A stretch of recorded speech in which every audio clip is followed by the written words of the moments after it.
الذين آمنوا صلوا عليه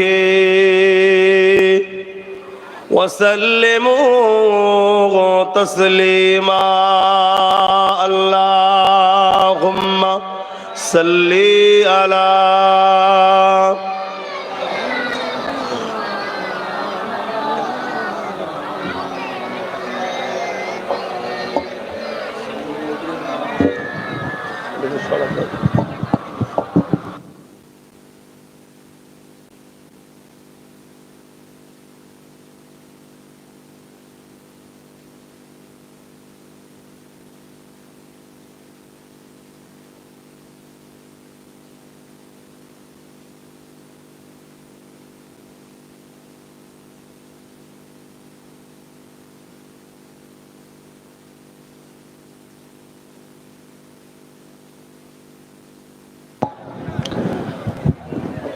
ভাইয়েরা আমার, ওইদিকে চট বিচুচ্ছ কেন? এইদিকে সোজাসুজি বিচো। মানুষের সঙ্গে সামনাসামনি কথা বলতে ভালো লাগবে।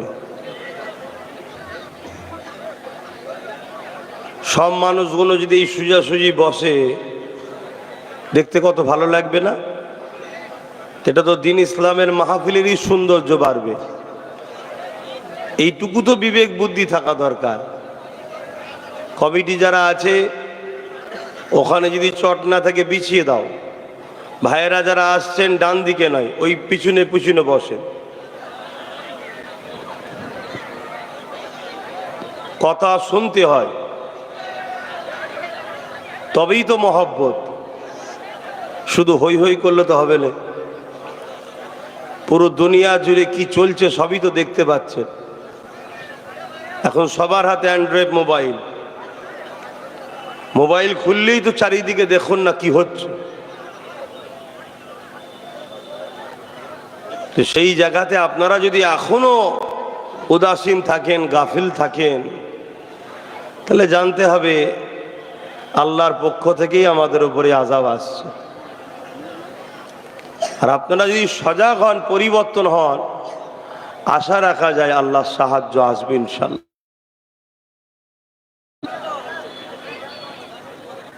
তাই মাহফিলে যারা আসছেন বারবার বলতে না হয়,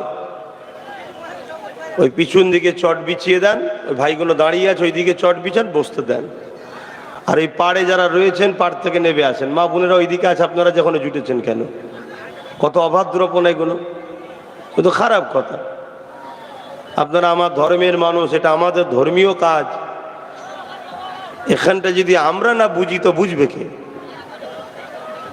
অন্য ধর্মের সঙ্গে আমার ধর্মকে মিলালে হবে না। আমি কোনটা ভালো কার কি আমি সমালোচনা করছি না, কিন্তু আমাদের নিজেদের মতে কোনো কাজ করলে হবে না। আমাদেরকে কালামুল্লাহ আর হাবিবুল্লাহর কথা অনুযায়ী চলতে হবে। জোরে বলুন সুবহানাল্লাহ। ইসলামের দ্বিতীয় কারো কথা চলবে না। আমরা চার ইমাম বলি, চার ইমামরাও আমাদেরকে কালামুল্লাহ আর হাবিবুল্লাহ শিখিয়েছে। আমরা জামানার মুজাদ্দিদকে মানি, মুজাদ্দিদ জামানও আমাদেরকে কালামুল্লাহ আর হাবিবুল্লাহ চিনিয়েছে। নিজেদের মত কেউ দেয়নি। তাই আপনাদেরকে বলবো সময় দিয়ে খেয়াল করতে হবে। শীতের বেলা দেখতে দেখতে সময় চলে যাবে। চড়িয়ে চিটিয়ে থাকবেন, দেখতে খারাপ লাগবে। দরুদ শরীফ আল্লাহুম্মা, এই ঘোরান তো, আরো ঘোরা, बस।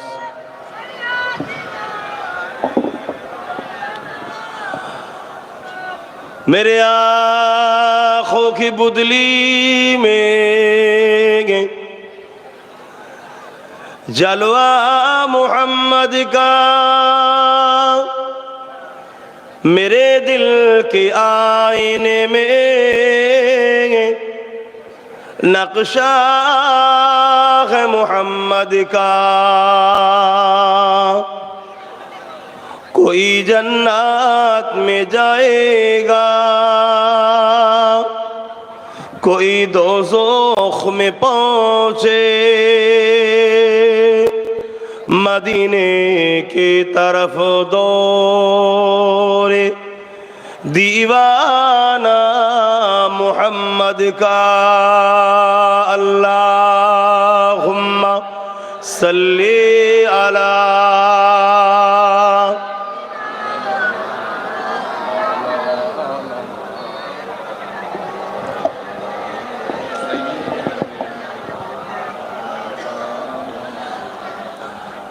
मददगारे जिसी का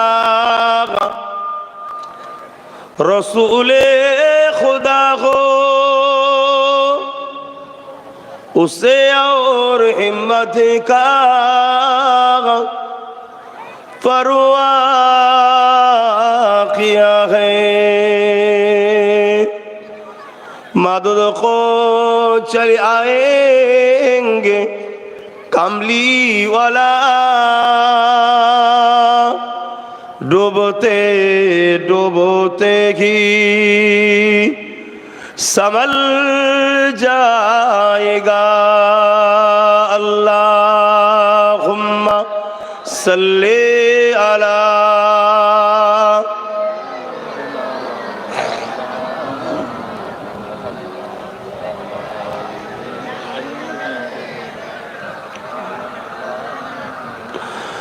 कलमे ला इलाहा इल्लल्लाह, ला इलाहा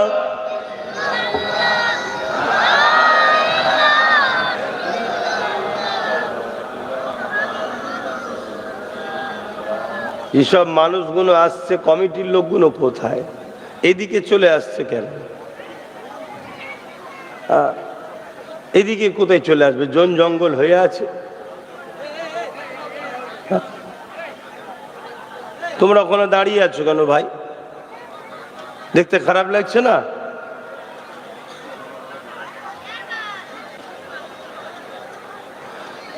কালেমা লা ইলাহা ইল্লাল্লাহ, লা ইলাহা,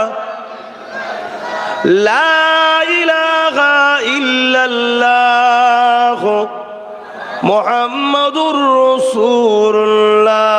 हस्बी रब्बी जल्लल्लाह, मा फी क़ल्बी ग़ैरुल्लाह, नूर मुहम्मद सल्लल्लाह, हक़ ला इलाहा इल्लल्लाह, ला इलाहा, ला इलाहा इल्लल्लाह मुहम्मदुर रसूलुल्लाह। अल्लाहुम्मा सल्ली अला मौलाना मुहम्मद व आले।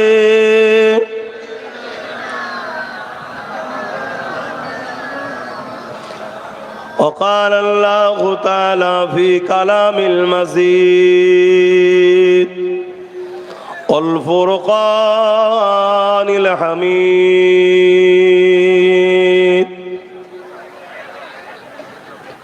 وما خلقت الجن والإنس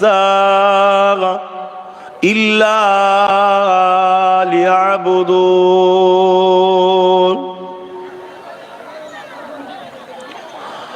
আমার আব্বা জানেরা, ভাইরা,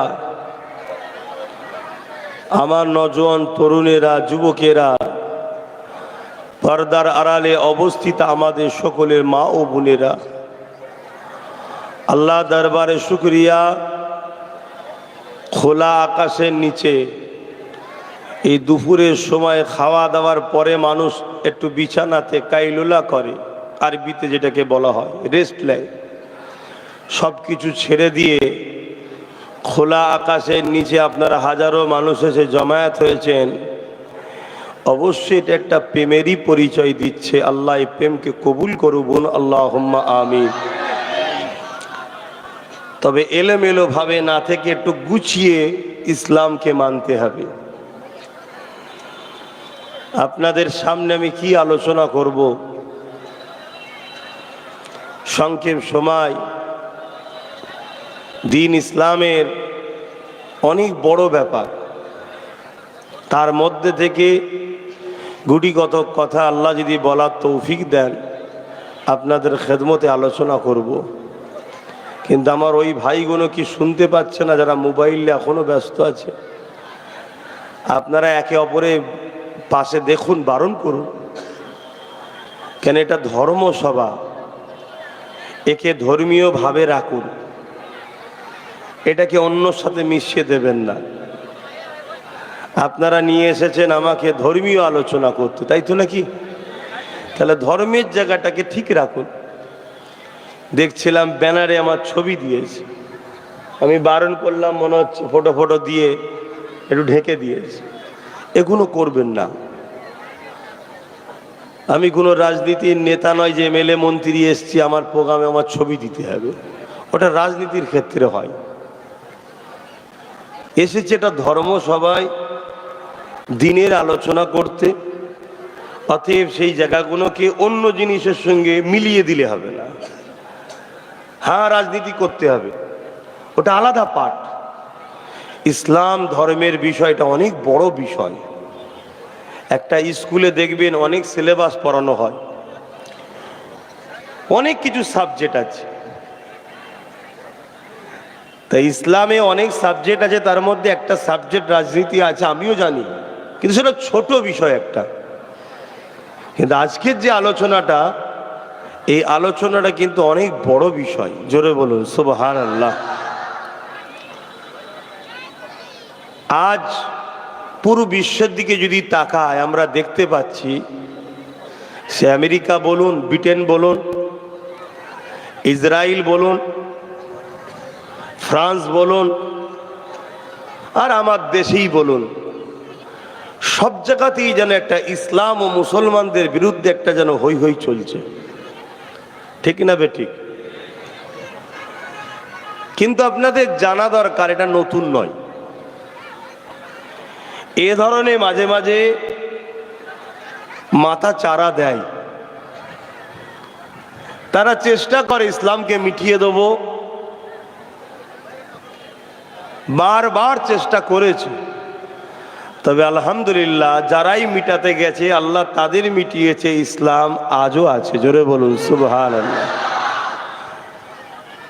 তো এর কারণটা কি জানতে হবে। আমেরিকা ইসলামের বিরুদ্ধে, ইসলামের পিছনে; ফ্রান্স ইসলামের বিরুদ্ধে, ইসলামের পিছনে; ব্রিটেন ইসলামের পিছনে, ইসলামের বিরুদ্ধে, সব জায়গায়। কারণটা কি? তবে আলহামদুলিল্লাহ, সবাই যখন ইসলামের পিছনে, এর মানে ইসলাম সবার আগে। জোরে বলুন সুবহানাল্লাহ। কিন্তু এর কারণটা হচ্ছে একটাই, ইসলাম ইনসাফ, ইনসানিয়াত নাই, সত্যের পক্ষে, মজলুমের পক্ষে, গরিবের পক্ষে, মানবতার পক্ষে, দেশের পক্ষে সর্বসময় দাঁড়াতে বলেছে। আর যারাই এগুলোর বিরুদ্ধে, তারা কোনোদিন চায় না ইসলাম আগিয়ে যাক। উদাহরণস্বরূপ বললে বুঝতে পারবেন, গ্রামে যদি বাতি না জ্বলে, আলো যদি না আসে, গ্রাম যদি অন্ধকারে থাকে, তাহলে চোরের কিন্তু সুবিধা। তা ইসলাম নামক এমন একটা জ্যোতি, এমন একটা আলো আমার রসুল দিয়ে গেছে, বা তার আগে 1 লক্ষ মতান্তর 2,24,000 নবী রসুল সবাই দিয়ে গেছে। এই আলোর কাছে দুনিয়ার সমস্ত কুসংস্কার, দুনিয়ার সমস্ত জুলুম, অত্যাচার, ফিতনা সবাই বারবার ধরা পড়ে যাচ্ছে। তাই সমস্ত অন্যায়, অত্যাচারকারী, বদমাইশরা চায় ইসলামের আলোকে ফু দিয়ে নিভিয়ে দেব। কিন্তু আমার আল্লাহ বলছে, ইসলামের হেফাজতের দায়িত্ব আমি নিয়েছি। জোরে বলুন সুবহানাল্লাহ। আপনাদের কি মনে হয় এরা ইসলামকে বুঝিয়ে দিতে পারবে? রইল বাকি আমাদের। আমরা যারা ইসলামের অনুসারী, যুগে যুগে আমাদের কেউ গণহারে হত্যা করেছে, ইতিহাস তার গাওয়া দিচ্ছে। ওই লোকটা কি কানে কম শোনে? যুগে যুগে দেখেছি, ইতিহাস বলছে, ইতিহাস গাওয়া দিচ্ছে। আবু জেহেল থেকে শুরু করে, তার আগে ফেরাউন থেকে শুরু করে, নমরুদ থেকে শুরু করে, সাদ্দাত থেকে শুরু করে, যুগে যুগে চেয়েছিল মুসলমানকেও মেরে শেষ করে দেবো।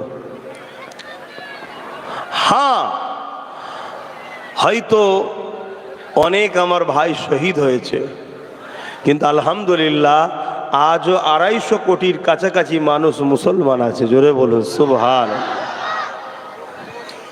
এটা চক্রান্ত যুগে যুগে হয়ে আসছে। তবে এখানে আমি একটা কথা আপনাদেরকে আজকে শিখাবো বা বোঝাবো,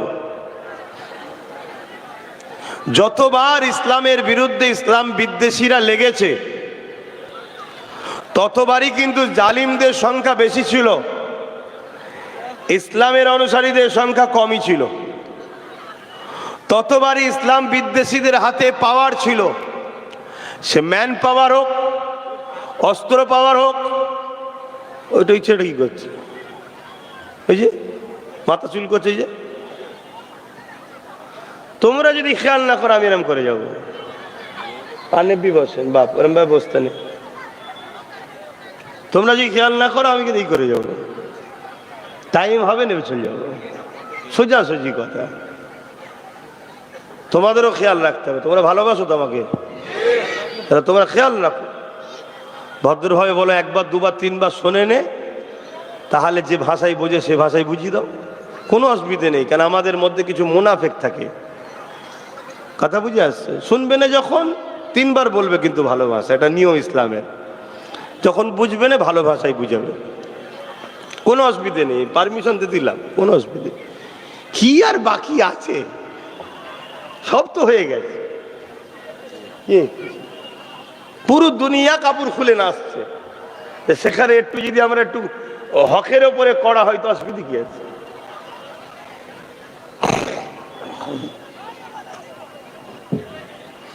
কথাগুলো শোনেন, পয়েন্ট ইদিক উদিক হয়ে গেলে আপনাদেরও বুঝতে অসুবিধা হবে, আমারও বলতে অসুবিধা হবে। তা যতবার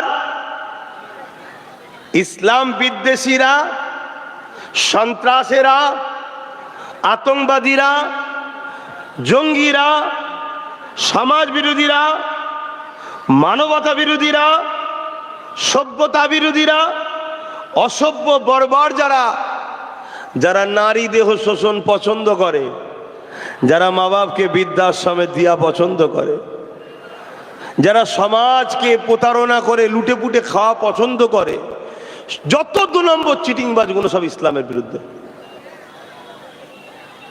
তারা যতবার চেষ্টা করেছে ততবারই কিন্তু তাদের হাতেই ক্ষমতা ছিল, তাদের হাতেই ম্যান পাওয়ার, তাদের হাতেই অস্ত্র পাওয়ার, তাদের হাতে ম্যান্ডেট পাওয়ার, সব পাওয়ার তাদের হাতেই ছিল। আর ইসলামের পক্ষে যারা ছিল তাদের হাতও খালি ছিল, মানিও ছিল না, সংখ্যাও কম ছিল। কিন্তু মজার বিষয়, বারবার ইসলামের অনুসারীরাই জিতেছে। জোরে বলুন সুবহানাল্লাহ, আরো জোরে বলুন।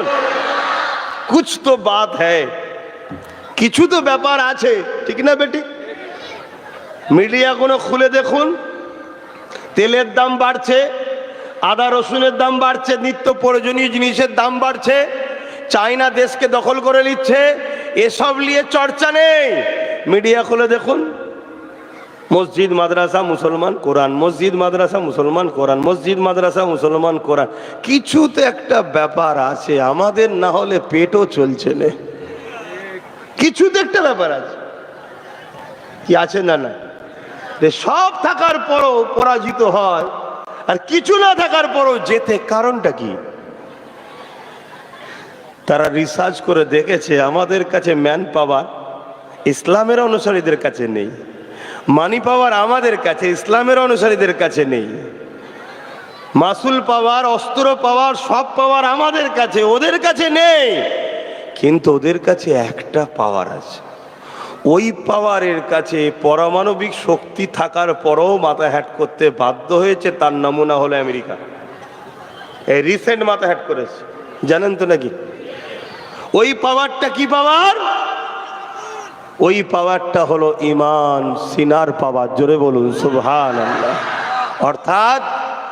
অর্থাৎ নবীর প্রেম ও ইশক, আদব, ভালোবাসা, এদের দিলে রয়েছে, এটা এমন একটা পাওয়ার, এ পাওয়ারের কাছে পৃথিবীর সব শক্তি কিছুই নয়। পুরো পৃথিবীর সুপার পাওয়ারগুলো প্যালেস্তাইনের পিছনে লেগেছিল, বড় বড় বোম মারছে, ট্যাঙ্কার কত কি, আর প্যালেস্তাইনবাসীদের হাতে চামগুলতি পাথর। তারপরেও জিতলো কারা? কথা বলে। হ্যাঁ, আমার ভাইয়েরা অনেক শহীদ হয়েছে, ছোট ছোট বাচ্চা 45,000 চলে গেছে। আরে যারা প্রকৃত রসুলের গোলাম তারা শহীদ হওয়ার জন্য প্রতিদিন দোয়া চাই, খোদা আমাকে শহীদের মরণ দাও, শহীদের মরণ দাও, শহীদের মরণ দাও। কেন শহীদের মরণটা কেমন? জান বেরোবার আগে জান্নাত দেখানো হয়। জোরে বলুন সুবহানাল্লাহ। দুনিয়া বোম বন্দুকের গুলিতে মৃত্যু দেখে, আর যারা নবীর গোলাম তারা বোম বন্দুকের গুলিতে রাসূলুল্লাহ দেখার রাস্তা দেখে। জোরে বলুন সুবহানাল্লাহ। কেন নবীর প্রেমিকরা কবরে গেলেই নবী দেখতে পাবে। জোরে বলুন সুবহানাল্লাহ। তাহলে পাওয়ারটা কি বুঝতে পেরেছেন? কিন্তু আজ বড় ভয়ঙ্কর একটা বিষয় আমাদের কাছে আসছে। কি? আল্লাহ নবী বললেন আখরি জামানাতে হাতের তালুতে আগুন রাখার থেকেও ঈমান বাঁচানো বড় কষ্ট হবে। দুনিয়ার সব পাওয়ার যখন ফেল হয়ে যাচ্ছে, দুনিয়ার ইসলাম বিদ্বেষী পাওয়ারগুলো কোটি কোটি ডলার টাকা খরচ করে মুসলমানদের হৃদয়ে যে ঈমানের পাওয়ার আছে, নবীর প্রেম ও ভালোবাসা, ওই পাওয়ারকে কেড়ে নিবার ষড়যন্ত্র চালাচ্ছে। শুনছেন তো নাকি? এই কথা শুনছেন না? যেমন মরতে গেছে ওখানে দেখো না, হ্যাঁ তোদেরকে ওইখানেই মারবে। তো তোরা যেমন তেমন হবে তোদের। এই মারবিনি, খবরদার। মাথা মুঠা কোথায় গেলে, খবরদার মারবিনি। অনেক জীব জন্তু পশুরাও তো তারা দিনের কথা শুনতে আসতে পারে, ঠিক না বেঠিক? তা তোরা ওখানে যে কেন জড়ো হলি জঙ্গলের মধ্যে? তোদের জন্য তো এই দিকে জায়গা করা হয়েছে, ওখানে গেলি কেন? কথা বুঝছেন না? আল্লাহ এখনো ঠিক শিখাচ্ছে, কিন্তু শিখছে না।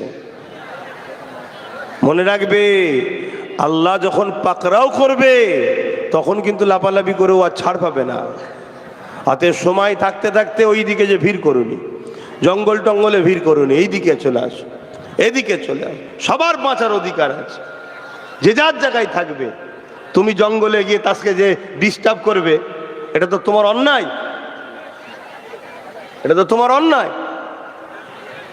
আমরা ইতিহাস পড়ে ভুলে গেছি, আমার নবী পাক সাল্লাল্লাহু আলাইহি ওয়াসাল্লামকে জীব জন্তুরাও ভালোবাসে, সাপও ভালোবেসেছে, হ্যাঁ পাখি পক্ষীরাও ভালোবেসেছে, উটও ভালোবেসেছে, ঠিক না বে ঠিক গো? হ্যাঁ, তো সেই নবীর কথা যেখানে হবে জীব জন্তুরা সেখানে জড়ো হতে পারে, শুনতে পারে।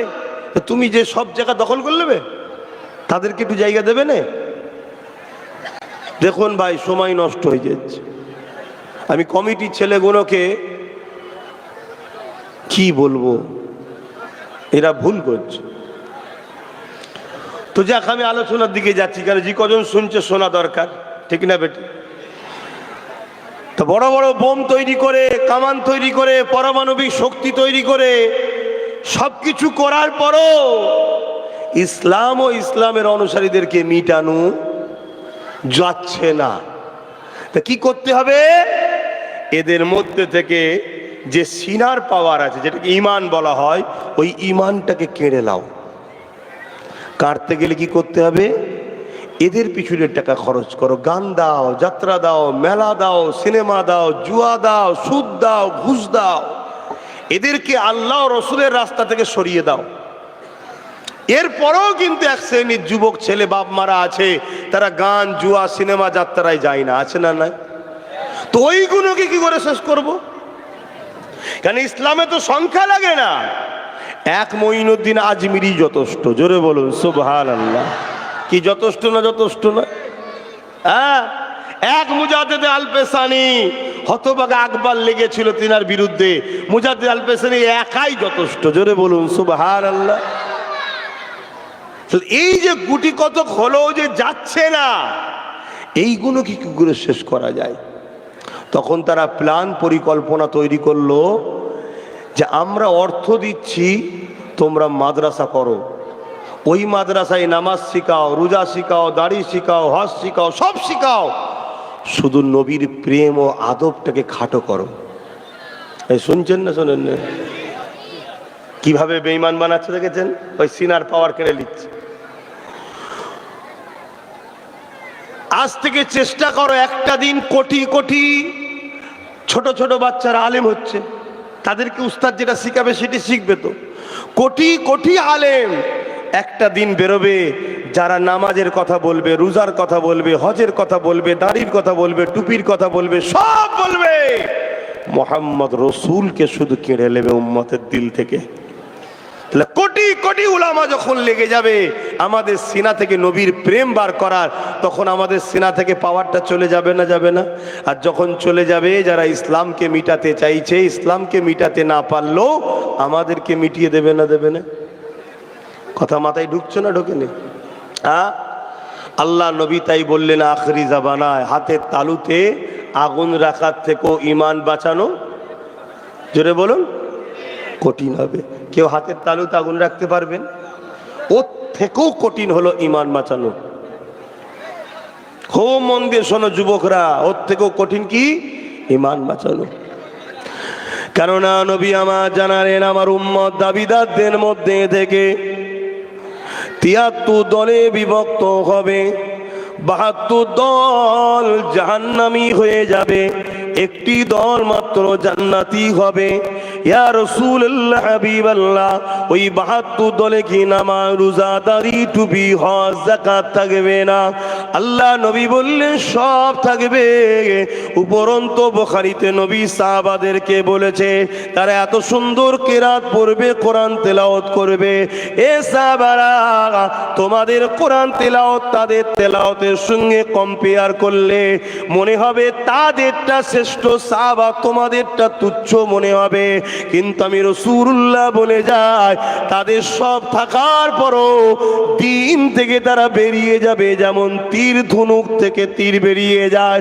সাহাবা হুজুররা বলতে লাগলেন, ইয়া রাসূলুল্লাহ, হাবিবাল্লাহ, দাড়ি, টুপি, নামাজ, রোজা, কোরআন সব তেলাওয়াত থাকার পরও তারা দিন থেকে কেন বেরিয়ে যাবে? আল্লাহ নবী জানালেন, তাদের অন্তরে আমি রাসূলুল্লাহ আমার হাইয়া থাকবে না, আমি নবী আমার প্রেম আদব থাকবে না। শুনছেন? অষ্টা খুব মন দিয়ে শুনে যান। আজকে প্যান্ট শার্ট পরেছেন, গুনাহ করেছেন, কিন্তু কাফের নয়। দাড়ি চেঁচেছেন, গুনাহ করেছেন, কাফের নয়। ভুল করছেন, গান শুনছেন, সিনেমা দেখছেন, গুনাহ করছেন, কাফের নয়। ঈমান এখনো আছে। কাল আল্লাহ চাইলে হিদায়েতের রাস্তায় সম্পূর্ণ আসতে পারেন, কিন্তু নবীর শানে যাররা পরিমাণ বিয়াদবি হয়ে গেলে, নবী তো অনেক দূরের ব্যাপার। নবী পাক সাল্লাল্লাহু আলাইহি ওয়াসাল্লামের জুতা মুবারক, জুতা এই মুবারক বলতে গিয়ে যদি মুখ আটকে যায়, জুতোকে মুবারক বলবো, তাহলে ঈমান চলে যাবে। কেন? জুতোটা ফ্যাক্ট নয়, কার কদম পাকে আছে ওটা হলো ফ্যাক্ট। আমি কি ওয়াজ করছি শুনছেন তো সবাই? হ্যাঁ, মন দিয়ে শোনেন বাপ। আর যার দিলে নবী আছে, আল্লাহ তাকে কামিয়াবির রাস্তা অবশ্যই দেখাবে। জোরে বলুন সুবহানাল্লাহ। এই যে গাছগুলো দেখছেন, কত ডাল পাতা রয়েছে দেখুন। যদি কেউ ডালগুলো কেটে ফেলে, পাতাগুলো ঝরে যায়, গাছটা কি মরে যাবে? কেন মরবে না?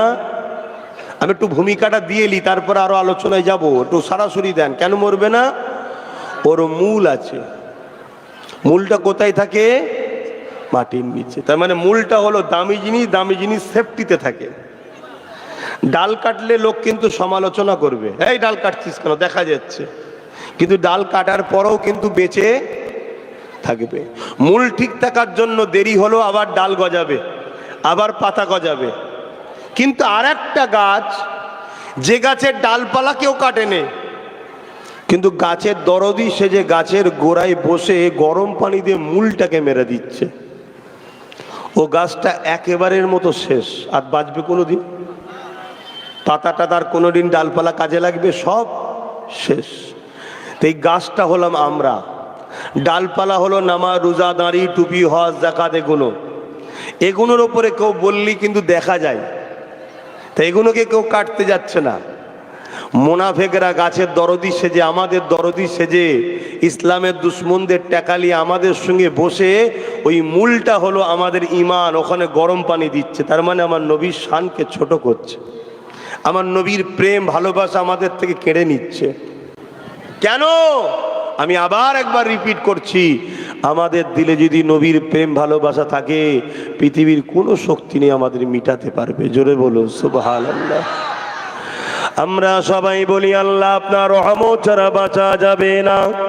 আমার আগে মৌলানা সাহেব আলোচনা করছিলেন, ওমা আরসালনাকা ইল্লা রাহমাতাল লিল আলামিন। এই রহমতটা আল্লাহর কি? আল্লাহর রহমত ছাড়া বাঁচা যাবে না। আল্লাহর রহমতটা হলো আল্লাহ পাকের বন্ধু মুহাম্মদুর রাসূলুল্লাহ।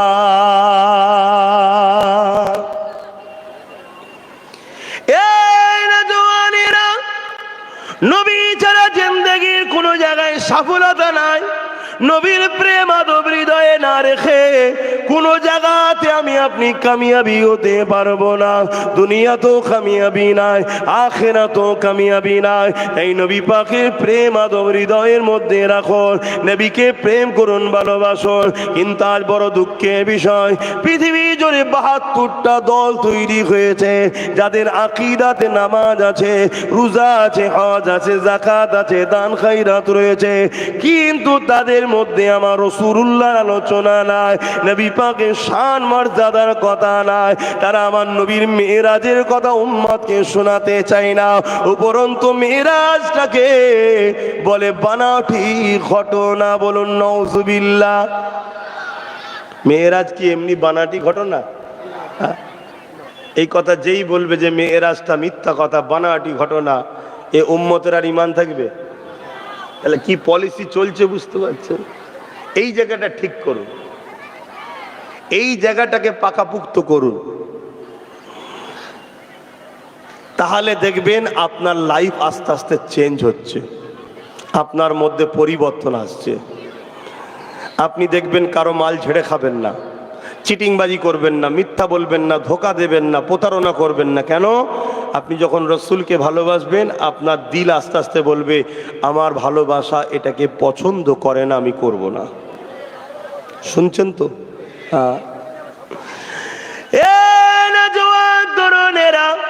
আল্লাহ নবী দরবারে একজন ব্যক্তি এলো, আল্লাহ নবীকে বলতে লাগলেন, ইয়া রাসূলুল্লাহ, হাবিবাল্লাহ, আমি আপনার কাছে ঈমানের কালেমা পড়তে চাই, তবে আমি 3 ওয়াক্ত নামাজ পড়ব, 5 ওয়াক্ত নয়, 3 ওয়াক্ত পড়ব।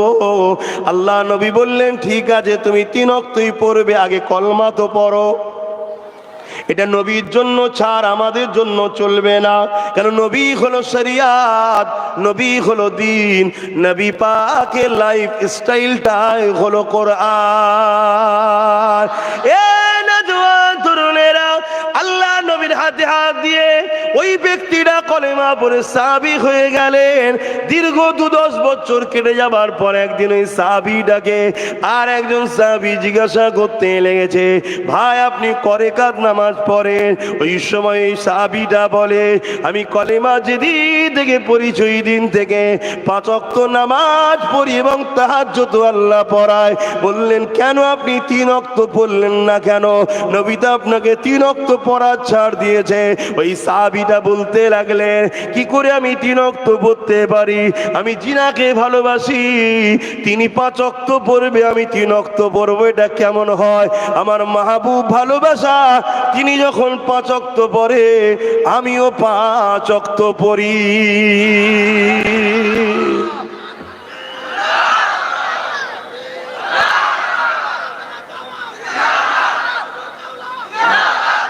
তাহলে আমাদের হৃদয়ে নবীর প্রেম নেই বলেই আজকে কিন্তু আমরা ধ্বংসের দিকে। নবীর প্রেম হৃদয়ে আনুন, নবীর ভালোবাসা হৃদয়ে আনুন। তাহলে আমাদের থেকে কি কাটতে চাইছে ভাই? বলুন, ঈমান। আর এটা একদিন ধরে নয়, অনেক দিন ধরে চেষ্টা করে। যারা চেষ্টা করে তারা মাঝে মাঝে আবার ঠোকর মেরে দেখে যেগুলো বেঈমান হলো কিনা। যেমন কদিন আগে, 2-3 দিন আগে এক পাগল অশিক্ষিত মূর্খ, সে বলছে নবী নাকি এক হাতে তরোয়াল আর এক হাতে হাদিস নিয়ে নাকি দিন প্রচার করেছে। শুনেছেন না শোনেন না? শুনেছেন না শোনেন? হ্যাঁ, এসব শয়তানের চেলা এগুলো। এদের লক্ষ্য আমাদেরকে শেষ করে দিবা। এরা এই কথাগুলো বলে টেস্ট করে যে উম্মতে মুহাম্মাদি জেগে আছে না ঘুমোচ্ছে। কিন্তু বড় দুঃখ, আমাদের ঈমান এত দুর্বল, এর বিরুদ্ধে কোনো প্রতিবাদ, লড়াই বা একে উপযুক্ত শাস্তি আমরা দিতে পারি না। কেন পারি না?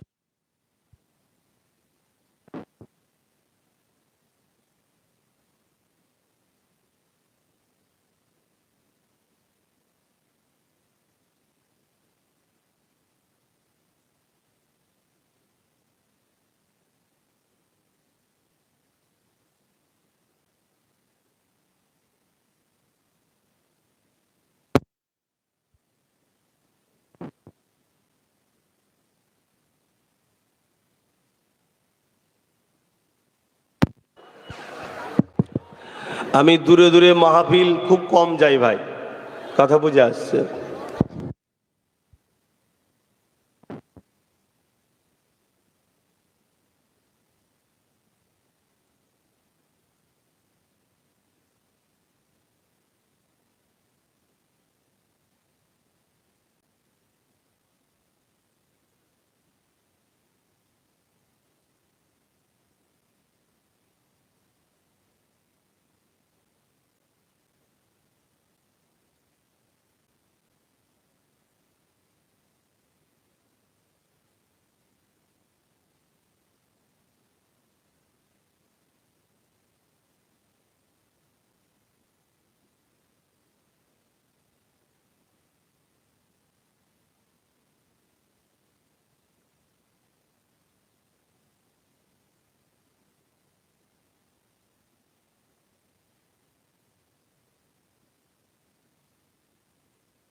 কোনো জায়গাতে তারে পাট পড়ছে বলছে, একটু খেয়াল করুন, না হয়তো সমস্যা হয়ে যাবে। দরুদ শরীফ আল্লাহুম্মা সাল্লি আলা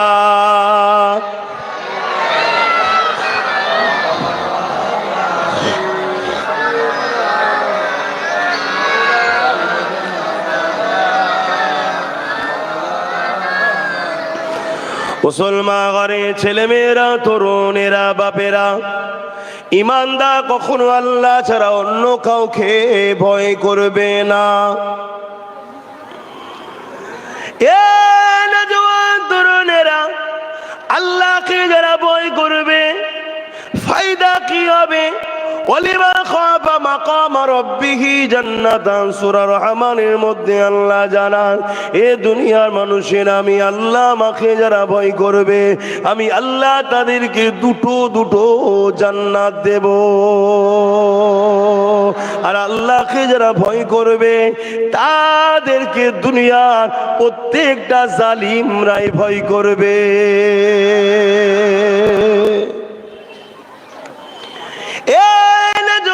তরুণেরা, আল্লাহ নবী সাহাবাদের দিকে শিক্ষা নেন।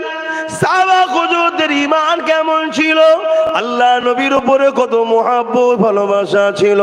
যখন বদরের ময়দানের জন্য আল্লাহ নবী মদিনার জমিনে এলান করে দিলেন, কে আছো বাবা চলো, মদিনার উপরে আবু জেহেল উতবা সন্ত্রাসরা হামলা করতে চাইছে, আমরা মদিনায় তাদেরকে প্রবেশ করতে দেব না। কেন? মদিনার জমিনে তারা যদি ঢুকে পড়ে, সন্ত্রাস জালিম অত্যাচারী যারা হয় তারা বয়স্ক বাপেদের সম্মান বোঝে না, তারা নারীদের মর্যাদা বোঝে না, তারা বাচ্চাদের উপরে কোনো দরদ থাকে না, তারা সবাইকে জুলুম করবে, কতল করে দেবে। তাই মদিনার বর্ডারে গিয়ে তাদেরকে আমরা দাঁড় করিয়ে বুঝাবো যে তোমরা মক্কা থেকে আমাকে তাড়িয়ে দিলে, মক্কা থেকে আমি রাসূলুল্লাহ আল্লাহর হুকুমে চলে এলাম, তোমরা মক্কা জমিনে রয়েছো, আমি মদিনায় রয়েছি, কেন তোমরা মদিনাতে ডিস্টার্ব করতে এসেছো? চলো বাবা, কে আছো সাহাবারা চলো বাবা। এ যুবকেরা, তরুণীরা, বাপেরা, একটা বাড়িতে বাপ আর বাটার মধ্যে কথা কাটাকাটি শুরু হয়ে গেছে। এই কথা কাটাকাটি কোনো দুনিয়ার স্বার্থে নয়।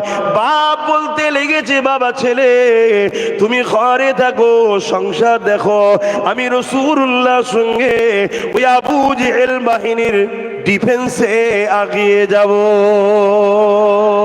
ছেলে বলতে লেগেছে, না আব্বা আপনার বয়স হয়ে গেছে, আপনি ঘরে থাকেন, আমি রাসূলুল্লাহর সাথে আবু জেহেলের মোকাবেলায় ডিফেন্সে দাঁড়িয়ে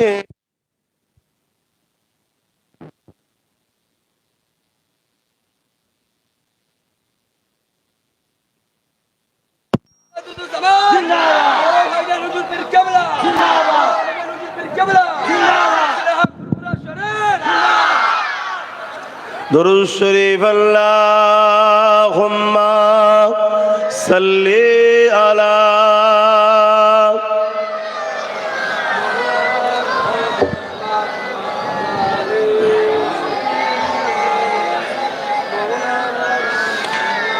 এখানে একটা মসলা আপনাদেরকে বলে দিই, জুলুম করা ইসলামে হারাম, জান বাঁচাবার জন্য ডিফেন্স করা ইসলামে ফরজ। আপনি আগ বেরিয়ে কারোর উপরে জুলুম করবেন, এটা হলো হারাম। কিন্তু কেউ আপনাকে হত্যা করতে আসছে, আপনার মা বোনেদের ইজ্জত আবরু লুটার চেষ্টা করছে, আপনার অস্তিত্বকে মিটিয়ে দিবার চেষ্টা করছে, আপনার মসজিদ মাদ্রাসাকে বিরান করে দিতে চাইছে, ওই সন্ত্রাসদের হাত থেকে আপনি নিজের জান ও পরিবার ও নিজের সমাজ ব্যবস্থা ধর্মীয় রক্ষা করার জন্য আপনি যদি বুঝাতে যান এবং বুঝাতে গিয়ে অবুঝরা না বুঝে যদি ডিফেন্স লড়াই লেগে যায় আর আপনি ডিফেন্সে নামেন, এটা হলো ফরজ, করতেই হবে। জোরে বলুন সুবহানাল্লাহ। বুঝাতে পারছি? জুলুম আলাদা জিনিস আর ডিফেন্স আলাদা জিনিস। বোঝাবার জন্য বলছি, পাকিস্তান সে টুকরো হয়ে বেরিয়ে গেছে, আমার দেশ মাতৃভূমি হিন্দুস্তান আমরা রয়েছি। পাকিস্তান যদি গায়ে জোর দেখিয়ে চীন আমেরিকা সাথ নিয়ে আমার দেশের ওপরে হামলা করতে আসে, জুলুম করতে আসে, আমাদের দায়িত্ব হলো ডিফেন্সে তাকে উপযুক্ত শিক্ষা দিতে হবে যে এখানে পাকা মোড়ায় তুই তোর জায়গায় ফিরে যা, আমি আমার জায়গায় থাকবো। এইটা করা ইসলামের জায়েজ। জোরে বলুন সুবহানাল্লাহ। তা আমার রাসূল পাক সাল্লাল্লাহু আলাইহি ওয়াসাল্লাম বললেন, কে আছো চলো। 1000-এর উপরে আবু জেহেল বাহিনী আসছে, 430 কিলোমিটার তারা আগিয়ে এসে এই মদিনার উপরে হামলা করতে আসছে, জুলুম করতে আসছে, সন্ত্রাস তারা। তুমি আমি চলো গিয়ে দাঁড়াই, তাদেরকে বুঝাই যে তোমরা তোমাদের মক্কা নিয়ে থাকো, আমাদেরকে কেন ডিস্টার্ব করছো। যদি সে না বোঝে, আমাদের পরিবার মদিনার মানুষের জান মাল বাঁচানোর জন্য, নিজেদেরকে আত্মরক্ষা করার জন্য ডিফেন্স করা, এটা আমাদের। সুবহানাল্লাহ, আরো জোরে বলুন সুবহানাল্লাহ। তো একটা বাড়িতে বাপ আর বেটা কি বলছে? বাপ বলছে আমি যাব হুজুরের সাথে, আর বেটা কি বলছে? আমি যাব। ঈমান কাকে বলে বুঝছেন তো নাকি? আর এখন হক কথা বলতে গিয়ে চিন্তা করছে জেল হয়ে যাবে না তো। হক কথা বলতে গিয়ে চিন্তা করছে আমার মাইনেটা আটকে যাবে না তো। হক কথা বলতে গিয়ে চিন্তা করছে আমার টোটো গাড়ি আটকে যাবে না তো, আমার কারবার বন্ধ হয়ে যাবে না তো। এসব ঈমানের দুর্বলতার প্রমাণ। কথা কিছু বুঝলে? কেন? ঈমানদার জানে সূর্য সকালে উঠবে, আমি রাত্রিরে ঘুমিয়ে সকালে না উঠতে পারি। এই জিন্দেগি আল্লাহ দিয়েছে, আল্লাহর জন্য চলবে। এই জিন্দেগি আল্লাহ দিয়ে আল্লাহর রাস্তায় চলবে। আল্লাহ জানিয়ে দিয়েছে মা তাকুমুর রাসূল ফাখুযুহু ওয়া মা নাহাকুম আনহু ফান্তাহু। আমার নবী যা দিয়েছে নিয়ে নে, নবী যা ছাড়তে বলেছে ছেড়ে দে। নবীর পক্ষে দাঁড়াবো, এটাই হলো আমাদের জিন্দেগি। এদের দুনিয়ায় আমাকে কে কি বললো দেখার দরকার নাই। কে মৌলবাদী বললো, কে গোরা বললো, কে আনকালচার বললো, কে মোল্লা বললো, কে বললো কি দেখা দরকার নাই। কেননা জিন্দেগি তো কেউ দেয়নি। জিন্দেগি যখন আল্লাহ দিয়েছে, আল্লাহ রাস্তাতেই চালাবো।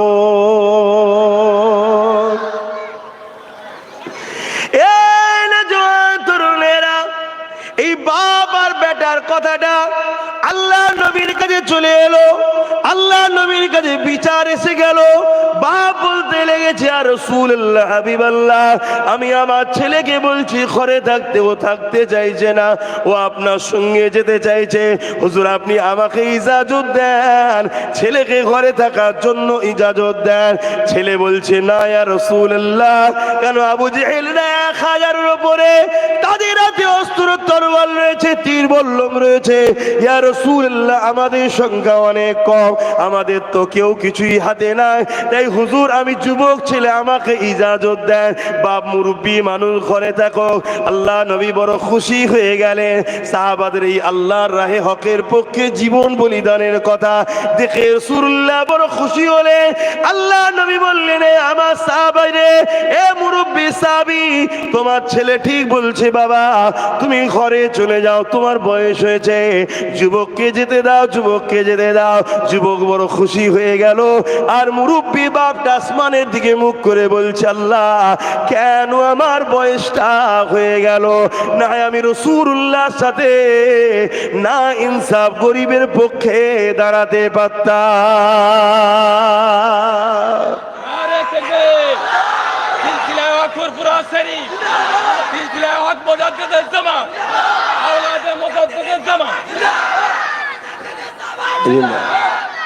আজ যখন আপনাদেরকে বলা হয় এই আসো আমি নবীর বংশের আওলাদ, আমি উলামা, তোমাকে আমি হকের জন্য, গরিবের জন্য, এতিমের জন্য ডাকছি, আসো। আমার নবীর উম্মত দাবিদাররাই 200-500 টাকায় বিক্রি হয়ে যায়। আছে না? না, এটা ইমানের দুর্বলের কারণ। এটা কিসের কারণ? এজন্যই তো আমরা মার খাচ্ছি। দুর্দশা আমাদের এজন্যই তো খারাপ। আমরা বিক্রি হওয়া শুরু হয়েছি। আর সাহাবা হুজুরদের ঘরে খ্রিস্টান রাজা বন্দী করেছে হযরত আব্দুল্লাহ হুজুরকে। ইতিহাস আপনারা শুনেছেন, আমার নবীর এক সাহাবী বন্দী করেছে। খ্রিস্টান রাজা তার দেশের অর্ধেক রাজত্ব দেবে বলছে, সুন্দরী নারীর সঙ্গে বিবাহ দেবে বলছে, শুধু বলছে ইসলাম থেকে সরে আসো। সাহাবী বললেন আমি মরণকে পছন্দ করি, আল্লাহ রসুল ছাড়া পছন্দ করি না। জোরে বলুন সুবহানাল্লাহ। আর সেই নবীর উম্মত আজকে 200-500-1000-এ বিক্রি হই আমরা।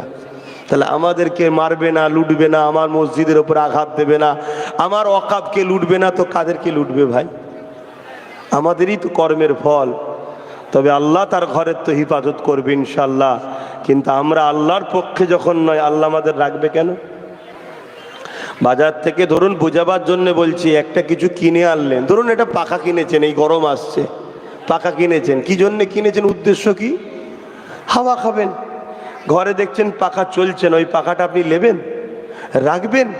তাহলে আপনি যদি এটা ভালো বোঝেন, তাহলে আমার আল্লাহ আমাদেরকে সৃষ্টি করেছে একটা কারণ, তো সেই কারণে যদি আমরা না থাকি, আল্লাহ আমাদের রাখবে কেন?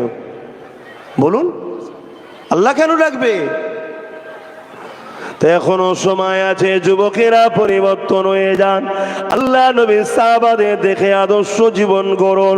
সাহাবা হুজুররা প্রতিটা লড়াইয়ের ময়দানে যাবার সময় দূরে কাজ শুকরানা নফল নামাজ পড়তেন, পরে আল্লাহ পাকের কাছে ফরিয়াদ করতে থাকতেন, ও রব্বি আল্লাহ পাক, আপনার কাছে দোয়া চাই, মালিক হকের জন্য, গরিবের জন্য, ইনসাফের জন্য, ন্যায়ের জন্য, আপনার জন্য, রসুলের জন্য। জালিমদের অত্যাচারের মোকাবিলায় আমরা দাঁড়াতে যাচ্ছি। আল্লাহ পাক জালিমদের তীরের আঘাতে বা তরোয়ারের আঘাতে আমি যেন শহীদটা হয়ে যায় আল্লাহ, এইভাবে দোয়া চাইতে থাকতেন। তিনাদের মধ্যে থেকে একজনের নাম বলছি, শোনেন। হযরতে সালাম করে হযরতে খালিদ বিন ওলীদ, যিনি আমার রাসূলুল্লাহর পক্ষে দাঁড়িয়ে, ইসলামের পক্ষে দাঁড়িয়ে 125 খানা লড়াই করেছিল, গরিবের পক্ষে, ইনসাফের পক্ষে, ইনসানিয়াতের পক্ষে, মানবতার পক্ষে, সভ্যতার পক্ষে। সন্ত্রাস, আবু জেহেল, উতবা, সাইবা, মুনতাদের বিরুদ্ধে। এ না জওয়ান তরুণেরা, বাপেরা, এই 125টা লড়াইতে হযরত খালিদ বিন ওলীদ আল্লাহর কাছে দোয়া চাইতে থাকতেন, আল্লাহ আমি যেন জালিমদের আঘাতে শহীদ হতে পারি, আপনার পক্ষে দাঁড়িয়ে মৃত্যু হবে, মরণটা কত সুন্দর না হয়। 125টা লড়াইতে আল্লাহ পাক খালিদ বিন ওলীদকে বিজয় দান করে দিয়েছে।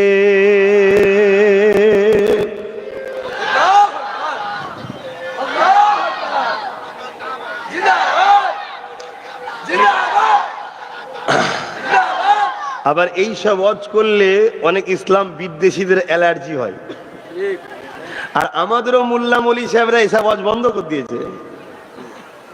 শুনছেন তো, এখন শুধু ফাজাইলের ওয়াজ হয়, এই দোয়া পড়লে এত নেকি, এই দোয়া বললে এত নেকি। দেখছি আমার বেঈমান নেতাও ঠিক থাকবে, দাওয়াতও ঠিক থাকবে। শুনছেন না? শোনেন, মুনাফিক চেনেন, আমি বারবার বলে যাচ্ছি, তোমাদেরকে কেউ মিটাতে পারবে না। তোমাদেরকে যদি কেউ মিটায়, তোমাদের আস্তানের মধ্যে, তোমাদের ঝুলির মধ্যে তোমাদেরই থাকা মুনাফিক উলামাগুলো তোমাদেরকে মিটিয়ে দেবে, যারা তোমাদের ওই ভেতরের পাওয়ারটা কেড়ে নেবে। এইটুকু শুধু আমার কথা আজকে স্মরণ করে যাও।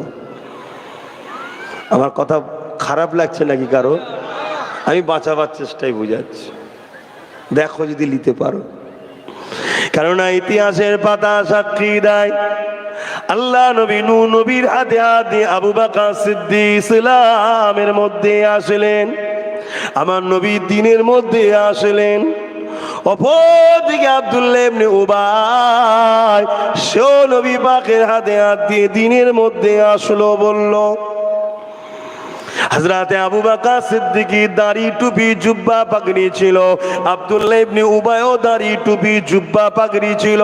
হযরতে আবু বকর সিদ্দিক নবী পাক ইমামতি করতেন, আবু বকর সিদ্দিক তিনার পিছনে ইক্তেদা করে নামাজ পড়তো।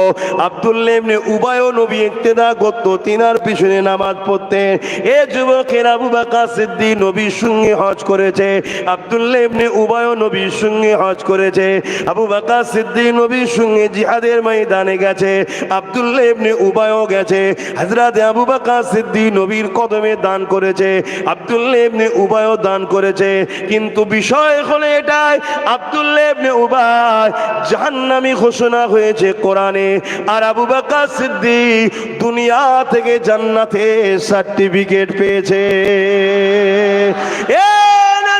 তরুণেরা, কারণটা কি এটাই তো বুঝতে হবে। নামাজ তো তো দুদিকে রয়েছে, রোজা দুজনেরই রয়েছে, দাড়ি টুপি জুব্বা পাগড়ি আবু বকর সিদ্দিকেরও রয়েছে, আব্দুল্লাহ ইবনে উবাইরও রয়েছে। নবী পাকের হাতে হাত আবু বকর সিদ্দিক দিয়েছে, আব্দুল্লাহ ইবনে উবাইও দিয়েছে। নবী যখন হজ করতেন আবু বকর সিদ্দিক বসতেন, আব্দুল্লাহ ইবনে উবাইও বসতো। কিন্তু একজন জান্নাতের সার্টিফিকেট পেল, একজন জাহান্নামী হয়ে গেল। এর কারণটা কি? এর কারণ হলো আবু বকর সিদ্দিক বলেছে ওর মধ্যে যা আছে আমার মধ্যে তাই আছে, কিন্তু আমার মধ্যে যা আছে ওর মধ্যে তা নাই।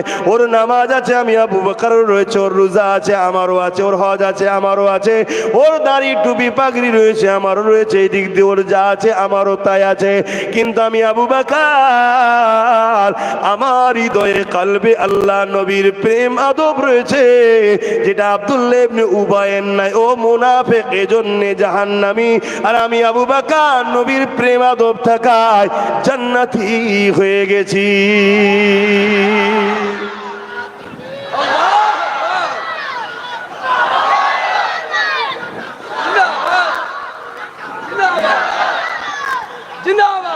ভাইয়ের আমার আলোচনায় অসুবিধা হচ্ছে। আমি আপনাদের ঘরে শুধু চিনাচ্ছি এতে ইমানটা বাঁচাতে পারেন। ভুল করছি? কারণ একটা মানুষ পৃথিবী পরিমাণ গুনাহ করেও যদি কবরে যায়, আল্লাহ তাকে শাস্তি দেবেন, আবার মাফও করে দিতে পারেন। তেনার ব্যাপার। জাহান্নামে দেবেন, আবার নাও দিতে পারে, তবে দেবেন তিনি বলেছেন এই কাজ পাপ করলে, কিন্তু মাফও করে দিতে পারে, সেটা তার বান্দা, তিনি ভালো জানেন। কিন্তু আমি বলতে চাইছি, ধরুন পৃথিবী পরিমাণ গুনাহ করে ঢুকেছে, আল্লাহ তাকে জাহান্নামে দিয়েছে, ইমান থাকার দরুন একদিন আযাব খেটে হলো বেরিয়ে আসবে, জান্নাতে যাবে। জোরে বলুন সুবহানাল্লাহ। কিন্তু অপর দিকে একটা লোক তাহাজ্জুদ পড়ে, নামাজ পড়ে, রোজা রাখে, হজ করে, দাড়ি রাখে, সব রেখেছে, কিন্তু তার দিলে নবীর প্রেম ও আদব নেই। এ বেটা জাহান্নামে ঢুকবে আর বেরোবে। আমি কি বুঝাচ্ছি বুঝতে পারছো? তাহলে ইমানটার কতটা গুরুত্ব বুঝতে পারছেন না? আপনাদের ঘরে যদি বলা হয় মক্কা শরীফে নিয়ে যাওয়া হবে হজে, আপনারা যাবেন না? সবাই যাবে, ঠিক না বেটি? কিন্তু যেতে গেলে কি লাগবে? জোরে বলুন। ভিসা লাগবে।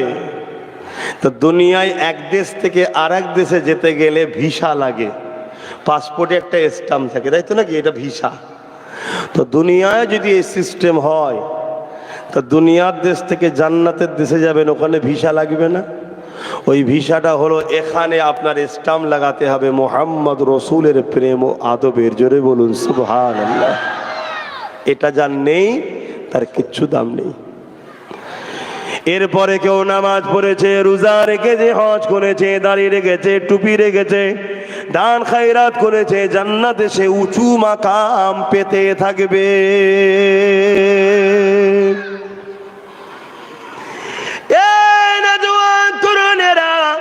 আল্লাহ নবী সাহাবারা নবীকে কিভাবে ভালোবেসেছে। হযরত খালিদ বিন ওলীদ এইভাবে যখন 125টা লড়াই জিতে গেল, হুজুর আমার একদিন আল্লাহ ডাকে চলে যাবে, বিছানাতে শুয়ে রয়েছে, স্ত্রীকে বলতে লেগেছে, প্রাণের স্ত্রী, আমার জীবনের বড় শখ ছিল আল্লাহর রাহে লড়াই করতে করতে জালিমদের আঘাতে আমি শহীদ হয়ে যাব, কিন্তু আল্লাহ আমাকে শহীদের দরজা দিলেন না, আমি জালিমদের আঘাতে কখনো মারা গেলাম না। কত বড় বড় লড়াই করেছি, 12,000 সৈন্য নিয়ে, 3,000 সৈন্য নিয়ে, 10,000 সৈন্য নিয়ে 2 লক্ষ রোমের বিরুদ্ধে খালিদ বিন ওলীদ লড়াই করে জিতে এসেছে। এত বড় বড় লড়াই করেছি, এত বড় বড় যুদ্ধে গেছি, কিন্তু আমার মনের তামান্না ছিল শহীদ হব, হলাম না। কিন্তু আমার শরীরটাকে চেক করে দেখো, কোন জায়গা থেকে অস্ত্র দাগ ফাঁকা রয়েছে। স্ত্রীর শরীরকে চেক করে দেখতে লেগেছে, কোন জায়গাতে তরোয়াল বললাম তীর লাগেনি, এমন কোন জায়গা শরীরে নেই। এরপরও কিন্তু মৃত্যু হয়নি। কেন এ কথা বলছি? আল্লাহর পক্ষে থাকলেই যে মরণ হবে, আর আল্লাহর পক্ষে থেকে সরে গেলেই যে বেঁচে থাকবেন এমনটা নয়। মৃত্যু কার কিভাবে হবে আল্লাহ সিলেক্টেড করে রেখেছে। কিন্তু তুমি যদি ইরাদা করো আমি হকের পক্ষে থাকবো, আমি গরিবের পক্ষে থাকবো, আমি এতিমের পক্ষে থাকবো, আমি মুসলিমের পক্ষে থাকবো, আমি মা বাপের পক্ষে থাকবো, আমি ইনসাফ ইনসানিয়াতের পক্ষে থাকবো, আরে যেগুলো বলছি এগুলোর নামই তো ইসলাম। ইসলাম কাকে বলে সেটাই তো বুঝলাম না। আমাদের তো ইসলাম বোঝানো হচ্ছে দাড়ি টুপি নামাজ রোজা, এই বোঝানো হয়েছে না হয়নি? হ্যাঁ, এগুলো ইসলাম, অস্বীকার করছি না, ওটা ব্যক্তি জীবনের ইসলাম। তার মানে নামাজ আমি পড়লে আমার লাভ, তোমাদের লস নেই। তোমাদের লাভ হবে নাকি? যে পড়বে তার লাভ, যে পড়বে না তার লস। কিন্তু যে পড়লো আমি পড়লাম, আমার লাভ হলো, এটা আমার ব্যক্তিগত। আপনার কিছু হবে? আপনার কোনো লাভ হবে? লাভ নাই। আপনি বললে আপনার লাভ, আমার লাভ নাই। কিন্তু এই সমাজে যদি জুলুম অত্যাচার হয়, আমারও ক্ষতি আপনারও ক্ষতি। কথা বুঝে আসছে না? নাই মাইকের আওয়াজে সব বুঝতে পারছেন তো? তাই ইসলাম ক্ষুধার্ত মানুষকে খানা খাওয়াবার নাম ইসলাম, শুধু নামাজের নাম ইসলাম নয়।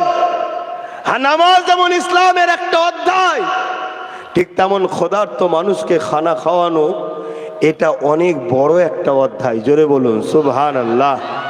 গরিবকে সাহায্য করার নাম ইসলাম, বস্ত্রহীনকে বস্ত্র দিবার নাম ইসলাম, পিপাসিত মানুষের পিপাসা মিটাবার নাম ইসলাম, অসহায়কে আশ্রয় দিবার নাম ইসলাম, ইনসাফ প্রতিষ্ঠিত করার নাম ইসলাম, ঘুষমুক্ত সমাজ গড়ার নাম ইসলাম, দুর্নীতিমুক্ত সমাজ গড়ার নাম ইসলাম, চোর মুক্ত সমাজ গড়ার নাম ইসলাম, সমাজে অত্যাচার জুলুম বন্ধ করার নাম ইসলাম, নারীর ইজ্জত রক্ষা করার নাম ইসলাম, নারীদের অধিকার দিবার নাম ইসলাম, বিধবার মর্যাদা দিবার নাম ইসলাম, এতিমকে সাহারা দিবার নাম ইসলাম।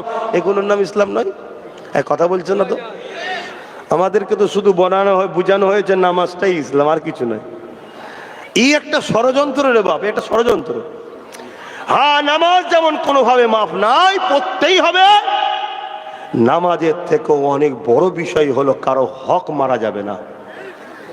তুমি যদি নামাজ কাজা করো, হক করলা, আল্লাহর হক তুমি আদায় করনি, আল্লাহর সঙ্গে তোমার, আল্লাহ বড় দয়ালু।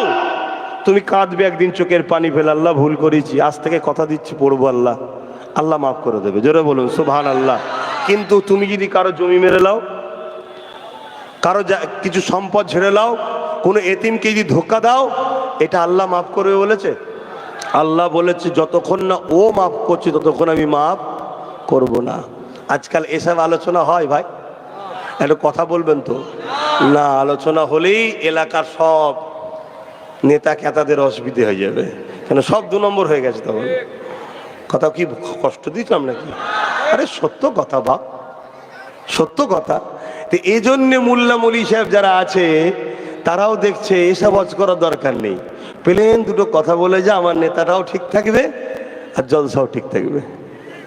তাহলে এরা ইসলাম বাঁচাতে নেবেছে না ইসলাম মিটাতে নেবেছে? আখরি জামানা। আল্লাহ নবী তাই বললেন 73 দল হবে, 72 জাহান্নামী হবে, একটি দল জান্নাতি হবে। কোন দল জান্নাতি হবে? নবী বললেন যে দলে আমার নীতি আদর্শ কথাবার্তা চাল চলন রয়েছে, যে দলে আমার সাহাবাদের নীতি আদর্শ চাল চলন কথাবার্তা রয়েছে। তাহলে আমাদেরকে সাহাবাদের ফলো করতে হবে, আমাদেরকে নবীকে ফলো করতে হবে। এ যুবকেরা, তরুণেরা, বাপেরা, আল্লাহ নবীর সাহাবী হযরত খালিদ বিন ওলীদ এইভাবে বিছানাতে যখন স্ত্রীকে আফসোস করে বলতে লেগেছে, আল্লাহ কেন আমাকে শহীদের মর্যাদা দিল না?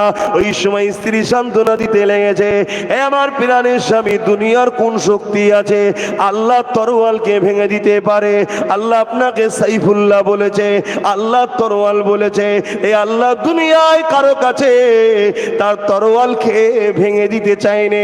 অবশ্যই আল্লাহ আপনাকে অনেক সম্মানিত করবে, আপনি হলেন আল্লাহ পাকের তরোয়াল। এই নওজোয়ান তরুণেরা, ইসলাম যেমন গরিবদেরকে ভালোবাসা শেখায়, ঠিক তেমন গরিবের ওপরে যে জুলুম করবে তার বিরুদ্ধে যুদ্ধ করাটাও শেখায়। ইসলাম যেমন ক্ষুধার্ত মানুষকে খানা খাওয়ানো শেখায়, ঠিক তেমন ক্ষুধার্ত মানুষের খানা যদি কেউ কেড়ে নেয় তার বিরুদ্ধে লড়াই করাটাও শেখায়। ইসলাম তো দুটো পার্টির উপর দিয়ে যাচ্ছে। কুনতুম খায়রা উম্মাতিন উখরিজাত লিন-নাস তা'মুরুনা বিল মা'রুফ ওয়া তানহাউনা আনিল মুনকার। অন্যায়কে মিটিয়ে দাও, ন্যায়কে প্রতিষ্ঠিত করো। কেউ যদি বলে আমি শুধু ন্যায় কথা বলবো, অন্যায়ের বিরুদ্ধে বলবো না, ইসলামের আর্ধেক নিল না। কারণ ইসলাম হলো পূর্ণ হলো অন্যায়ের বিরোধী করা, ন্যায়ের পক্ষে থাকা, এর নাম হলো ইসলাম।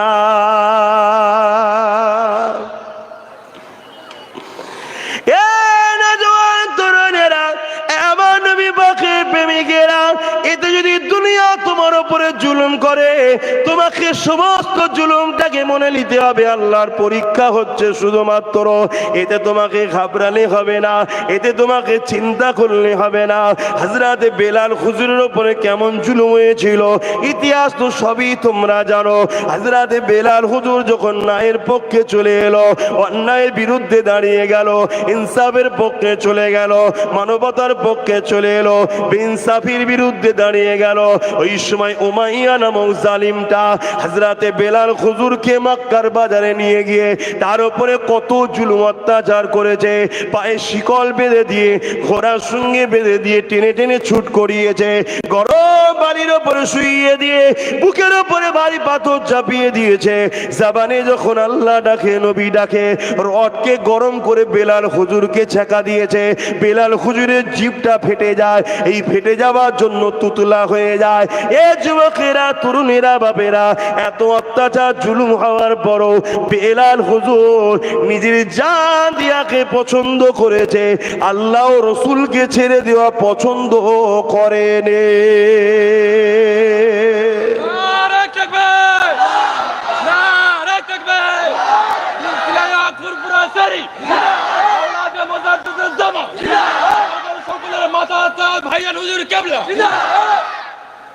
আজ যদি আমাদের উপরে একটু জুলুম আসে, একটু ঝড়ঝাপটা আসে, আমরা নিজেদের ঘরে টিকিয়ে রাখতে পারবো? আজকে তো সমাজ দেখছি আমি, তোমাদের এই এলাকার আশপাশে কোনো জায়গায় আবু সিদ্দিক বলে একটা ছেলেকে মেরে থানার মধ্যে পুলিশ মেরে শেষ করে দিল।